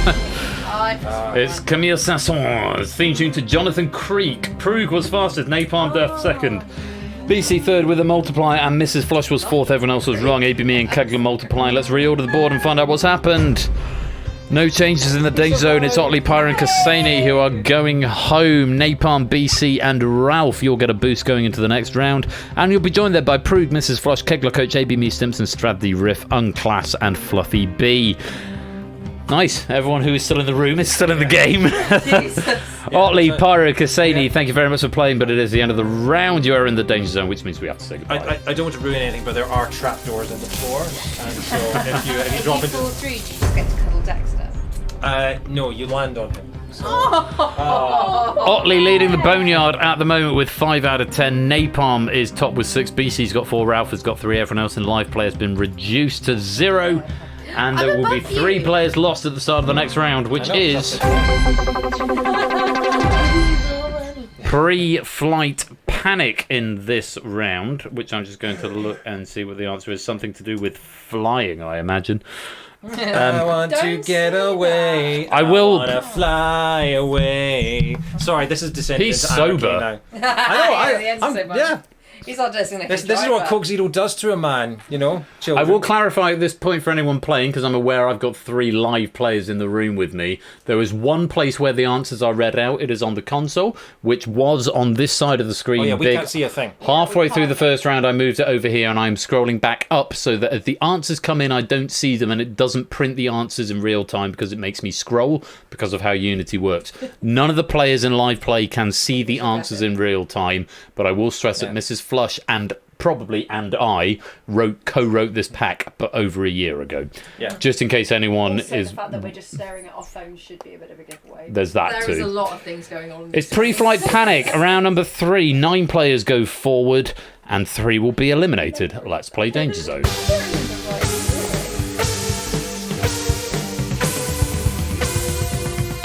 JFK, Florida, California, Texas, or New York? Mrs. Flush, who wrote the questions, is the last to answer.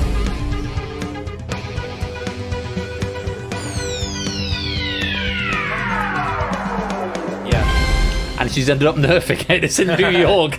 BC was fastest with a multiplier for 24. Strathy was second. Napalm Death third with a multiplier for 20. Ralph fourth with a multiplier for 18.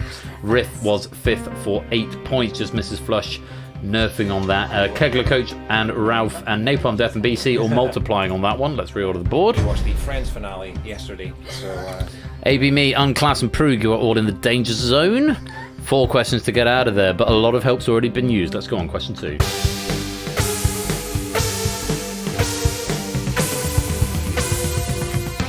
SCN, London, Manchester, Birmingham, Southampton.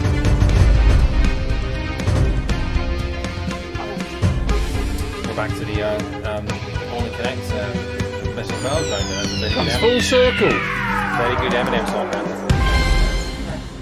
Mrs. Flush getting that one wrong. It's London. It's London Stansted. Ralph was fastest. Fluffy Bunny was second. AB Me third with a multiplier for 20. BC was fourth. Strategy was fifth with a multiplier for 16. Let's reorder the board. Yeah, I actually did. Oh! There is a reason why whenever we're going on holiday, you book the airplane. 2 out of 3 people in the room are in the danger zone, along with Prug. Unclass, Mrs. Flush and Prues. BC at the top, Ralph in second, and the other person in the room currently in third. On we go, question 3. It's going to be a frosty drive home.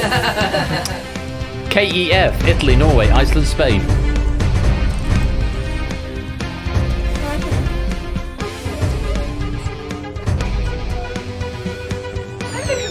You've been to this airport.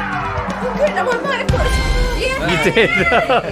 No, it's like, it's got a K in it. It's got to be Iceland. It's Iceland, yeah. Iceland is our answer. It's was it Kefalonia? That's in Spain. Kefalonia is a Greek island. Yeah, it's a Greek island. I was like, oh, it's Kefalonia. No, there's no Greece. Oh, I should have put Greece up there as an option. Yeah, you should have. Yeah, I was going to say, although Kefalonia is very small and I don't think has an airport. It's just outside Reykjavik. Is Iceland's main airport. Fun fact. So Reykjavik comes from the words for Smoky Bay, and right. The nickname for Edinburgh is Old Smoky, and in the Old Scots is Old Reekie. And the two are connected. Smells. So yeah, so Reekie and Reykjavik both mean smoky. I so like that. The old sort of Norse etymology is there. I like that a lot. Keflavik is what chat is telling me. Thank you very much. Ralph was fastest, AB Me second, Fluffy Bunny with a multiplier was third, Kegler was fourth, BC was fifth. 2 more questions in this round. Simpsons Angle and Proves using a multiplier there. Let's reorder the board. No changes in the danger zone. Why are we still in the bottom? Does it tell you? What does it say on your app? Does it say you are in the danger zone? No, it's just No. it's got correct answer. Correct answer. Well, you got the correct answer. Helps me nothing. You are. It says here that you're in the danger zone, you two. As is Prug. I But need a minute to think. question 4. You get 15 seconds to answer both. FRA, Faridabad, Foshan, Brezhno, Frankfurt.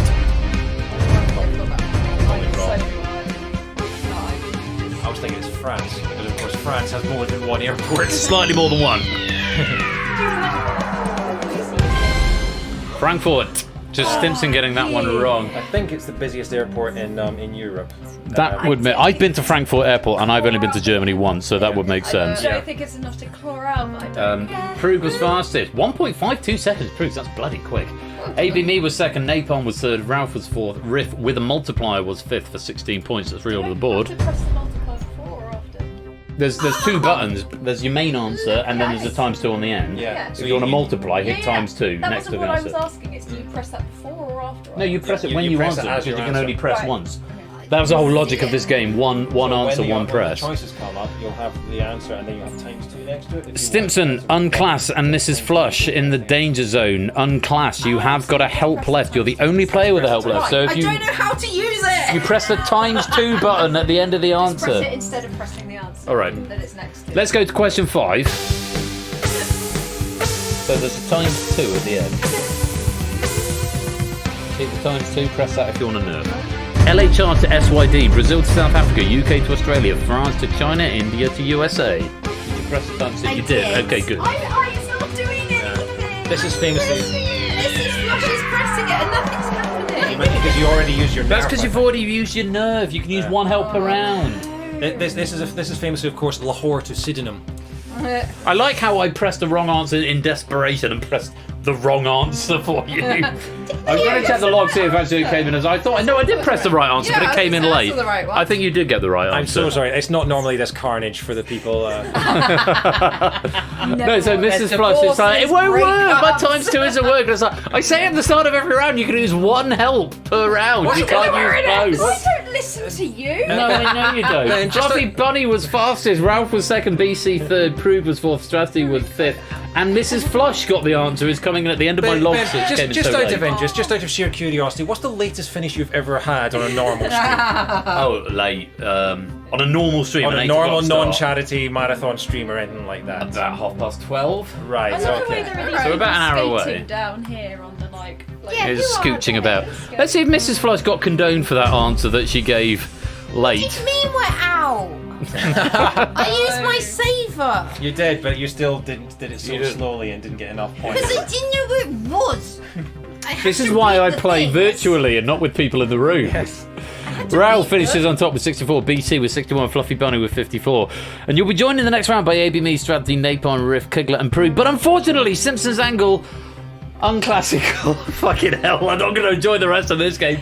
And Mrs. Flush, who wrote the questions. No! It is the end of the round. You are in the danger zone, which means we have to say goodbye. Would you like to hear your demise? I'm going to go cuddle one of your dogs. And now you say the answer's been received. Fuck you. You can still play along in the lobby game. Yeah, you can actually kill. I don't know how. On we go! Ralph starts with 4, BC with 3, Fluffy Bunny with 2. You go back onto the browser. Who's this dick in the danger zone? Strath. Hey, that is Crooks. He is our teammate.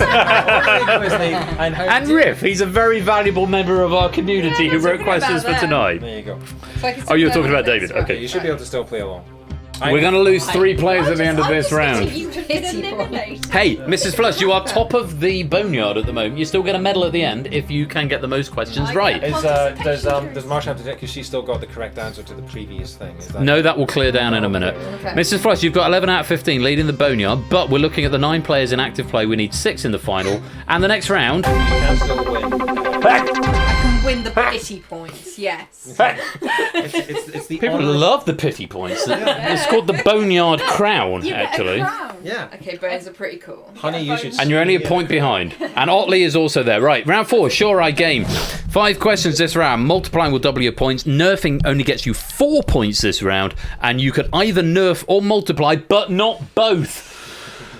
3 players will be lost and leaving us 6th for the final. Ralph, BC and Fluffy Bunny with a boost. And yes, if you're in the boneyard, you don't get any extra helps. Round 4, Sure Eye game. Let's play Danger Zone. Highway to Yard of Bone. Which of these is not traditionally played on a checkered board? Backgammon, chess, Amazon drafts. That's not one of the options. Honey, do you fancy a lovely game of thoughts? I bet you will. There's 2 rounds. It's backgammon. BC, Ralph, Prug, AB, me were 1, 2, 3, and 4, all multiplying for 18, 16, 14, 10. Napalm Death was 5th. What a waste of a double. 4, 6 points. Did you double on that one?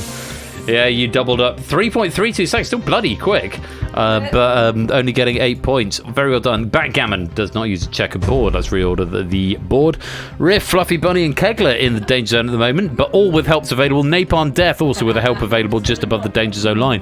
Helps looking like they're not going to play a big part in this round. It looks like it's going to be to do with speed. On we go. Question number 2. Mrs. Flush, Otley, and Unclass all sharing a crown. Otley, get in this room immediately.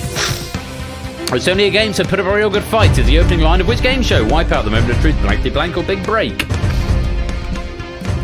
How are you still thinking about this?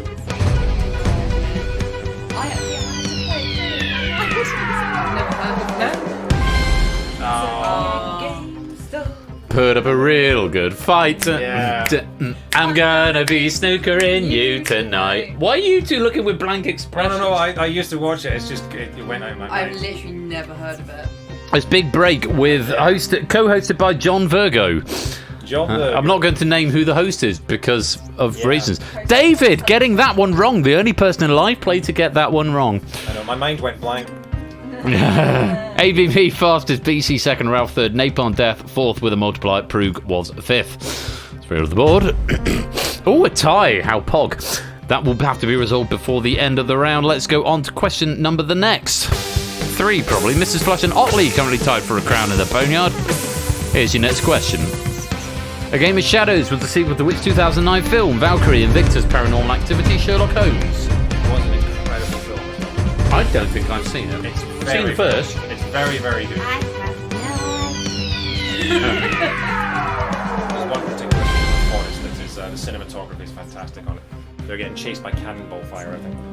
Guy Ritchie's Sherlock Holmes, A Game of Shadows with Robert Downey Jr. in the title role. Stravdi was fastest there for 9, Ralph second, Prug third, BC was fourth, Napalm Death was fifth. No helps to speak of. Let's reorder the board. Riff, Fluffy Bunny and Kegler coach in the Danger Zone. BC, Ralph and Prug in the top 3 at the moment.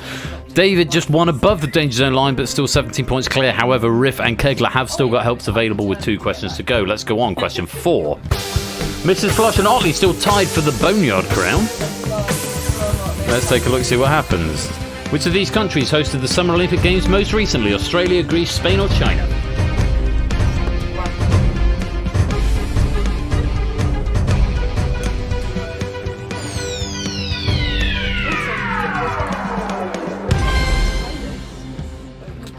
It's China, and it was 2020, but actually in 20. To our friend David. So China hosted it most recently in 2008 with Beijing. Then it was Australia with Greece in 2004 with Athens. Then Australia in 2000 with Sydney, and Spain in 1992 with Barcelona. However, Australia are the next of these to host the Olympic Games in 2032 in Brisbane. That's what I was thinking. This is why I have him. This is why he's here. But you're not on camera. Let me. I know. Yeah.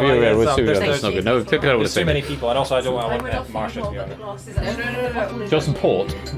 No, thank you. Thank you, Yeah, China 2008 was the answer. Who was fastest there? Napalm Death, followed by Kegler, followed by ABM, then Strabdi, and then Ralph in 5th. Let's reorder the board. Otley taking the crown off Mrs. Flush. Now, Ralph and BC are 1 and 2 with 40 and 39. Napalm's in 3rd with 32. Kegler, Riff and Fluffy Bunny in the Danger Zone, but Kegler and Riff both have helps available, so panic. Strabdi. Panic on the streets of London's panic on the streets of Carlisle. Question 5.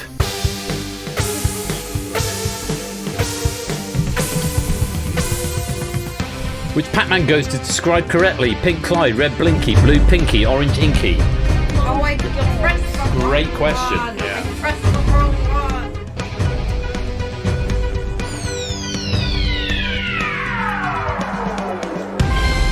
I know.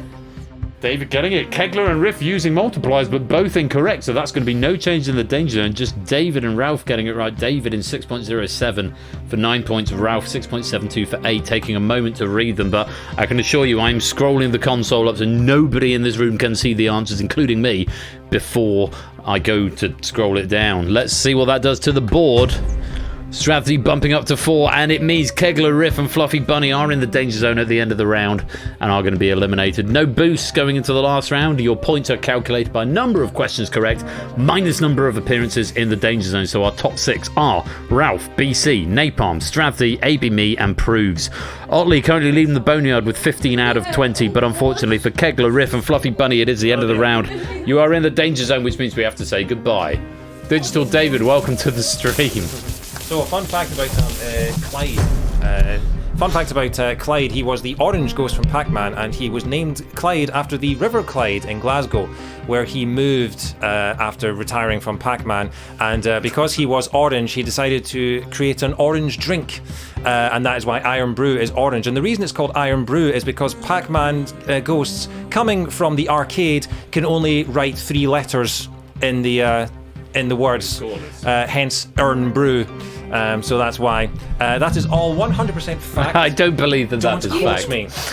Pray, welcome to the stream. Pray stream, welcome to the stream. Still time to join in Danger Zone on the app if you want to play in the last round. It's Proogs, Strad-D, AB Me, Ralph, Napalm, and BC in reverse order there. Points here are calculated by number of correct answers minus number of times you've been in the danger zone. So BC, I don't think, has been in the danger zone and must have got 16 out of 20, which means he starts with 16. But there are 5 questions in the final with a maximum of 6 points per question. Otley currently holding the Boneyard crown as we go to round 5, which as always is general knowledge. 5 questions this round. No multipliers or nerfs, so you don't need to worry about pressing other buttons. Live players start with the score equal to their total correct answers minus their total danger zone appearances, as I've just explained. But this could go any which way. This is the only game where there is a tiebreaker for gold. If we have a tie at the top, we will go to a tiebreaker, and only one player can get a gold from a single game of Danger Zone. The rest of the scores, silvers and bronzes, can be tied. Likewise, boneyards can be tied, so Otley, that crowd is not secured yet. 5 more questions this game night. Good luck to you all. It's general knowledge. Here is question number 1.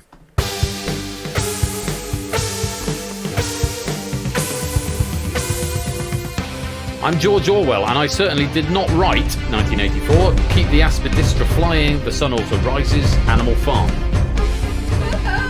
Well, if it isn't a classical book question. I'm not sure I got it right. You did not. The sun also rises, and Mrs. Flush, you wrote this pack, is going to tell us who did write The Sun Also Rises. No, I'm not, because I can't remember. But it wasn't George Orwell. Wasn't George Orwell. Napalm Death was fastest. BC was second. I knew Animal Farm in 1984. Aspidistra, I wasn't sure of. Yeah, Sun Also Rises was the correct answer. Otley getting that one wrong. Kegler and Riff now tying for the crown. Napalm getting 6. BC getting 5. Let's reorder the board. Oh, BC and Napalm tied at the top, 21 and 21. Ralph on 13, ABV 12, Strategy on 11, Prug on 7. 3 players in contention for the crown in the Boneyard. Question 2.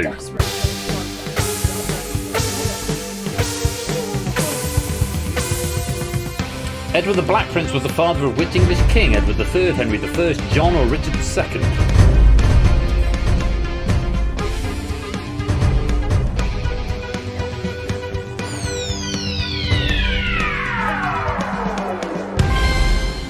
Richard II. Oh, look at this. Mrs. Flush in contention now for the crown because all 3 above her getting it wrong. And she getting it right now, tying up for 15. Also, Pyro Kasani and Battyman getting it right in the Boneyard. Prugs was fastest, AB Me was second, and Napalm was third. Let's see what that does to the score. Richard II was the answer. Napalm taking the lead, BC in second, AB Me in third. Strategy, bottom of the live game. You've still got time. If you look at it, it's actually Strategy the second. Yeah, currently you've got 6, 12, 8, 24 points potential, so you could get up to 35. Still a chance. Let's see what happens as we go to question. Any questions on Sonic the Hedgehog? Any questions on Bon Jovi? Mrs. Flush wrote this one, so I think it's unlikely. But let's find out. Question number 3. Any questions on how to spell it? Michelangelo, Raphael, Donatello, and Caravaggio are all what? Artists, architects, chefs, or Teenage Mutant Ninja Turtles?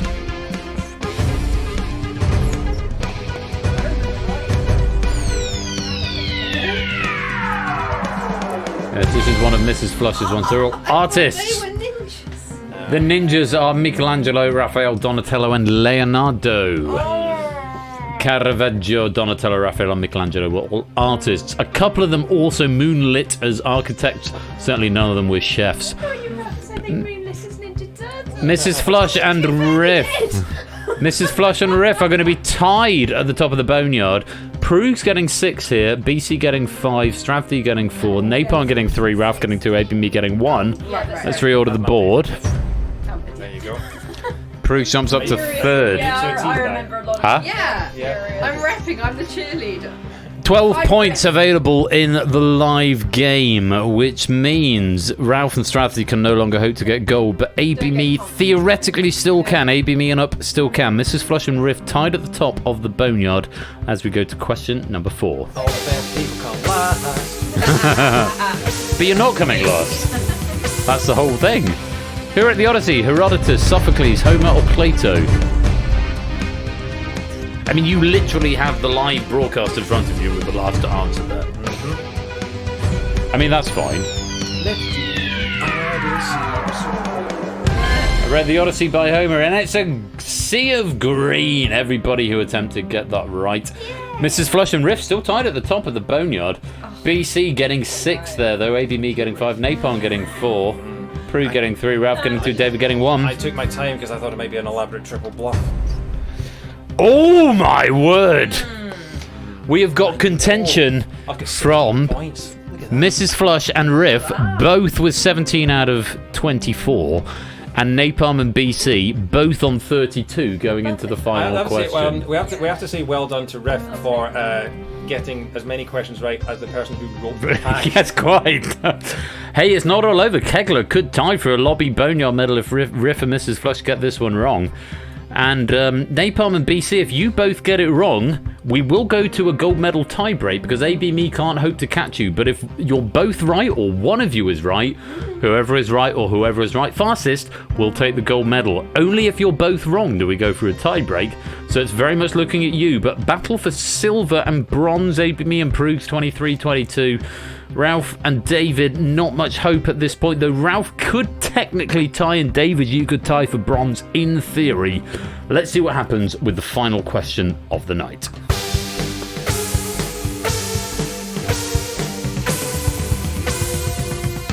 Which of these is not a plant? Blue Tango bromeliad, Peruvian Inca orchid, Tibetan poppy, Canada lily.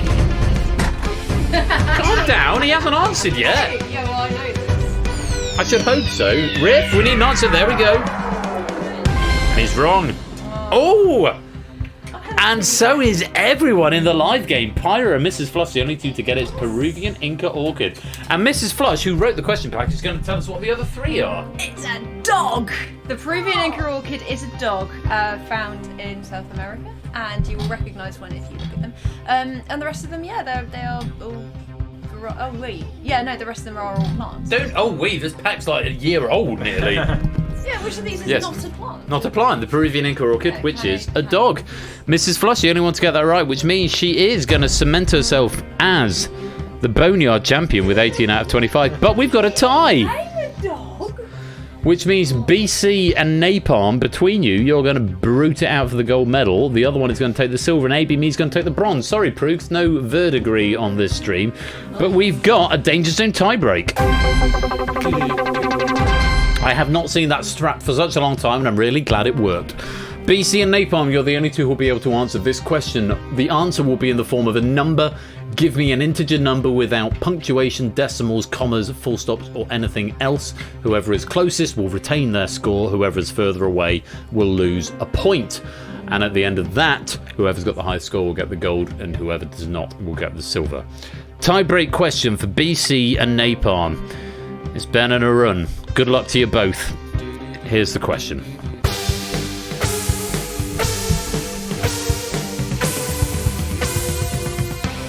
How many notes are played on the expert version of Guitar Heroes Through the Fire and the Flames by Dragon Force? I think I know the answer to this already. What do you think it is? Whisper to me.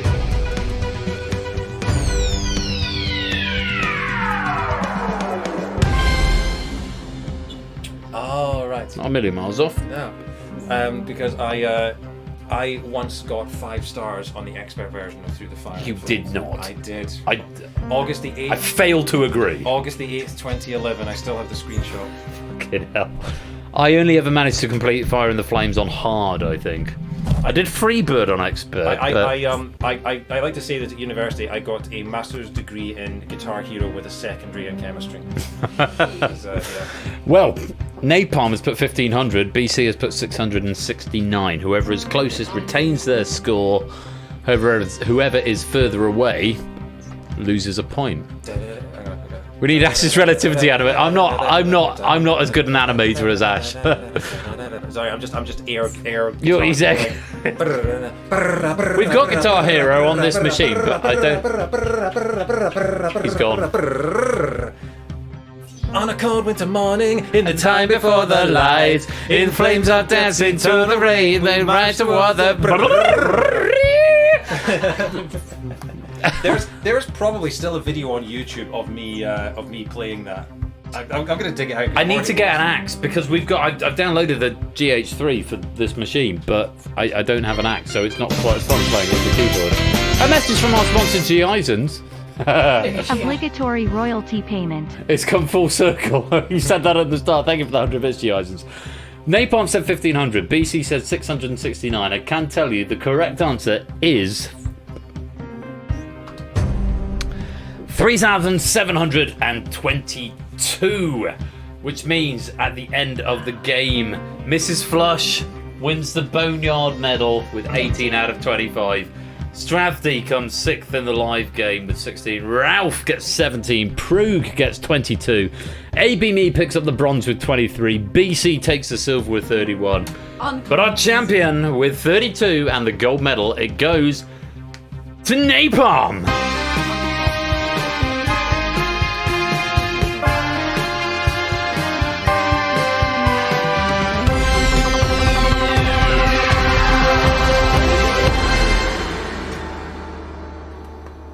Well, there we go. Bonus game for y'all. Courtesy of my guests tonight. Dave Stravdy, Mrs. Flush. Oh, this was good fun. Marsha Moomin. Unclassical. Hashtag unclassical. Unclassical podcast, wherever you get your podcasts. Unclassical podcast. Do go and get it. And that is going to be pretty much it from me for tonight because it's approaching midnight. These guys need to drive 50 or 60 miles to get home. And I've got to go to church in the morning. So there is just time to tell you. I got caught tomorrow. I got caught tomorrow. There's just time to tell you what is coming up. I know Topper is on hiatus at the moment. He's just finished his season. So he's sort of away for the next few weeks and we'll be back soon. Maybe a Moneybags tournament happening soon. Elsewhere, stream schedule Bash. Oh, good, he's updated his schedule. Good man. Okay, before am I able to post links in the chat or? Yeah, do that. Do that before I do the continuity. Okay, Go. Okay, I've lost. David's going to tell you something in chat, and then he's going to tell you something in voice. So if I can, there you go. Here is an attempt of me trying to do Through the Fire and Flames. It is not the 5-star event from. Yeah, we're watching that now, mate. That's a but it was worth watching just for the intro, the opening 30 seconds. You pretty much have to use two hands for. Yeah. I start this by tapping. This is 2019, I think. You look exactly the same. No, you look a lot older. Yeah. I mean, I thought my guest tonight. This is he. You know. Get 100%. Talk dirty to me. Get on with the quiz. Get on with the Guitar Hero. The goal is to pass it. The goal is to success. Yes. There we go. Oh no, okay, I've gone too far. Oh, I've still gone too far. Right. You ready? Yeah. 4.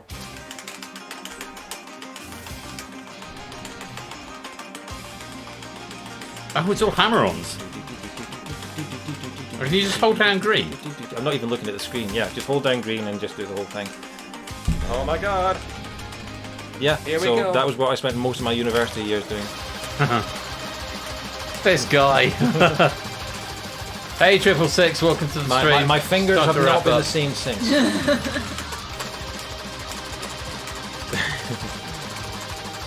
So yeah, there's 8.5 minutes of this, by the way. So yeah, we're not watching the whole thing.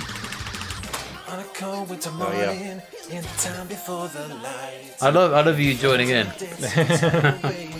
If you want to watch the full thing, go and follow that link over that David Strathy has provided there. Anyway, Topper is on hiatus for the end of the season. Bash is back on Wednesday. Go give him a follow. How do I do a shout out like that? AT_Bash. Wednesday, he's got Brain Teaser, Wipeout, and Winning Lines. Wipeout by... Was that a run? Probably a run. Prooks, to answer your question, hardly at all. Yeah. Although I did manage to start playing it on thanks to Rocksmith is closer to real guitar than Guitar Hero, but Guitar Hero does give you like finger strength and strumming and things like that, but it's not much. It gives you rhythm more than anything else. There's someone beginning with A who I can't see because I'm in streamer mode, plus Oni and Sheldon providing wipeout questions, and then Winning Lines by various plus extras by our great friend Clive. Next Friday we've got Secret Fortune and 1 versus 100. You might have to do the continuity at this point because the port is coming back. Alright. And I need to get a lot. As for me, All right. Yeah, it's not happening. I need to do your tactic. You go. You tell everyone what's on. Okay, what's on next week? We've got tonight. That's next week. Okay, so we had Plinko, the Red Herrings, and Google that tonight. Next week we have got Battlefront, and then we have DangerZone again, and then we have The Abyss. So tune in for that. He always puts on an incredible stream. And I hope you have a wonderful night. Thank you so much for having me, everyone. This was great fun. And Ben is currently doing the hiccups trick that I taught him earlier to get to settle. So and congrats again to everyone for the wins tonight. And it's all good fun, isn't it? This is so much fun to do, and absolute chaos as well. But how you feeling? That's a good hiccup tactic. I like it a lot. It has never failed me in 20 years. The one time it did fail me, I was incredibly drunk and couldn't steady myself long enough to do it. But other than that, I have not had uncontrollable hiccups since I was 12 years old, since I learned that technique. I like it a lot. I'm not going to share it unless on special circumstances. David, thank you for the 50 bits right there. So yes, Battlefront, DangerZone, and The Abyss next week. As written by, if I can find... Oh, bloody hell, where's the window? It's over there. I moved it over, didn't I? Battlefront is going to be by Lingo, DangerZone by Shadowmane, and The Abyss by Kusani and 8 Minky in a combo pack. So much to look forward to next weekend. Can I just once again express my enormous thanks to David for coming to join me this evening. Anytime, mate. It's been, okay, next week? Maybe not next week. Okay, so David and Marsha, who've come down this afternoon, we've gone for a bit of a dog walk, we went out for a bit of a Nando's and then thought we'd stay and stream. Mrs. Flush with historically providing questions. Yes. Marsha as well, and do go follow her podcast. Hello, goodbye. Hello, goodbye. Very many thanks as well to the question writers, to Riff for Plinko, to Ramsey for Red Herrings, to Samster for Google that, Mrs. Flush historically for writing DangerZone and then not winning, except for the lobby medal, which is still good. Trophy. Again, thanks to David for coming to co-host with me this evening. All of those pennies that have been claimed, I will add them on before I push the repo up, so they'll be reflected moving forward. Next week, as we said, Battlefront, DangerZone, and The Abyss to look forward to. You've got Ash in the meanwhile on Wednesday and Friday, but until then, it's been most fun hosting this evening. Thank you for sticking around for the bonus game. I've been Royal Flush. He has been David Strathdean. Good you remembered that. And until next time, you've been watching Game Night. I've been Royal Flush. Take care. Peace out and good night.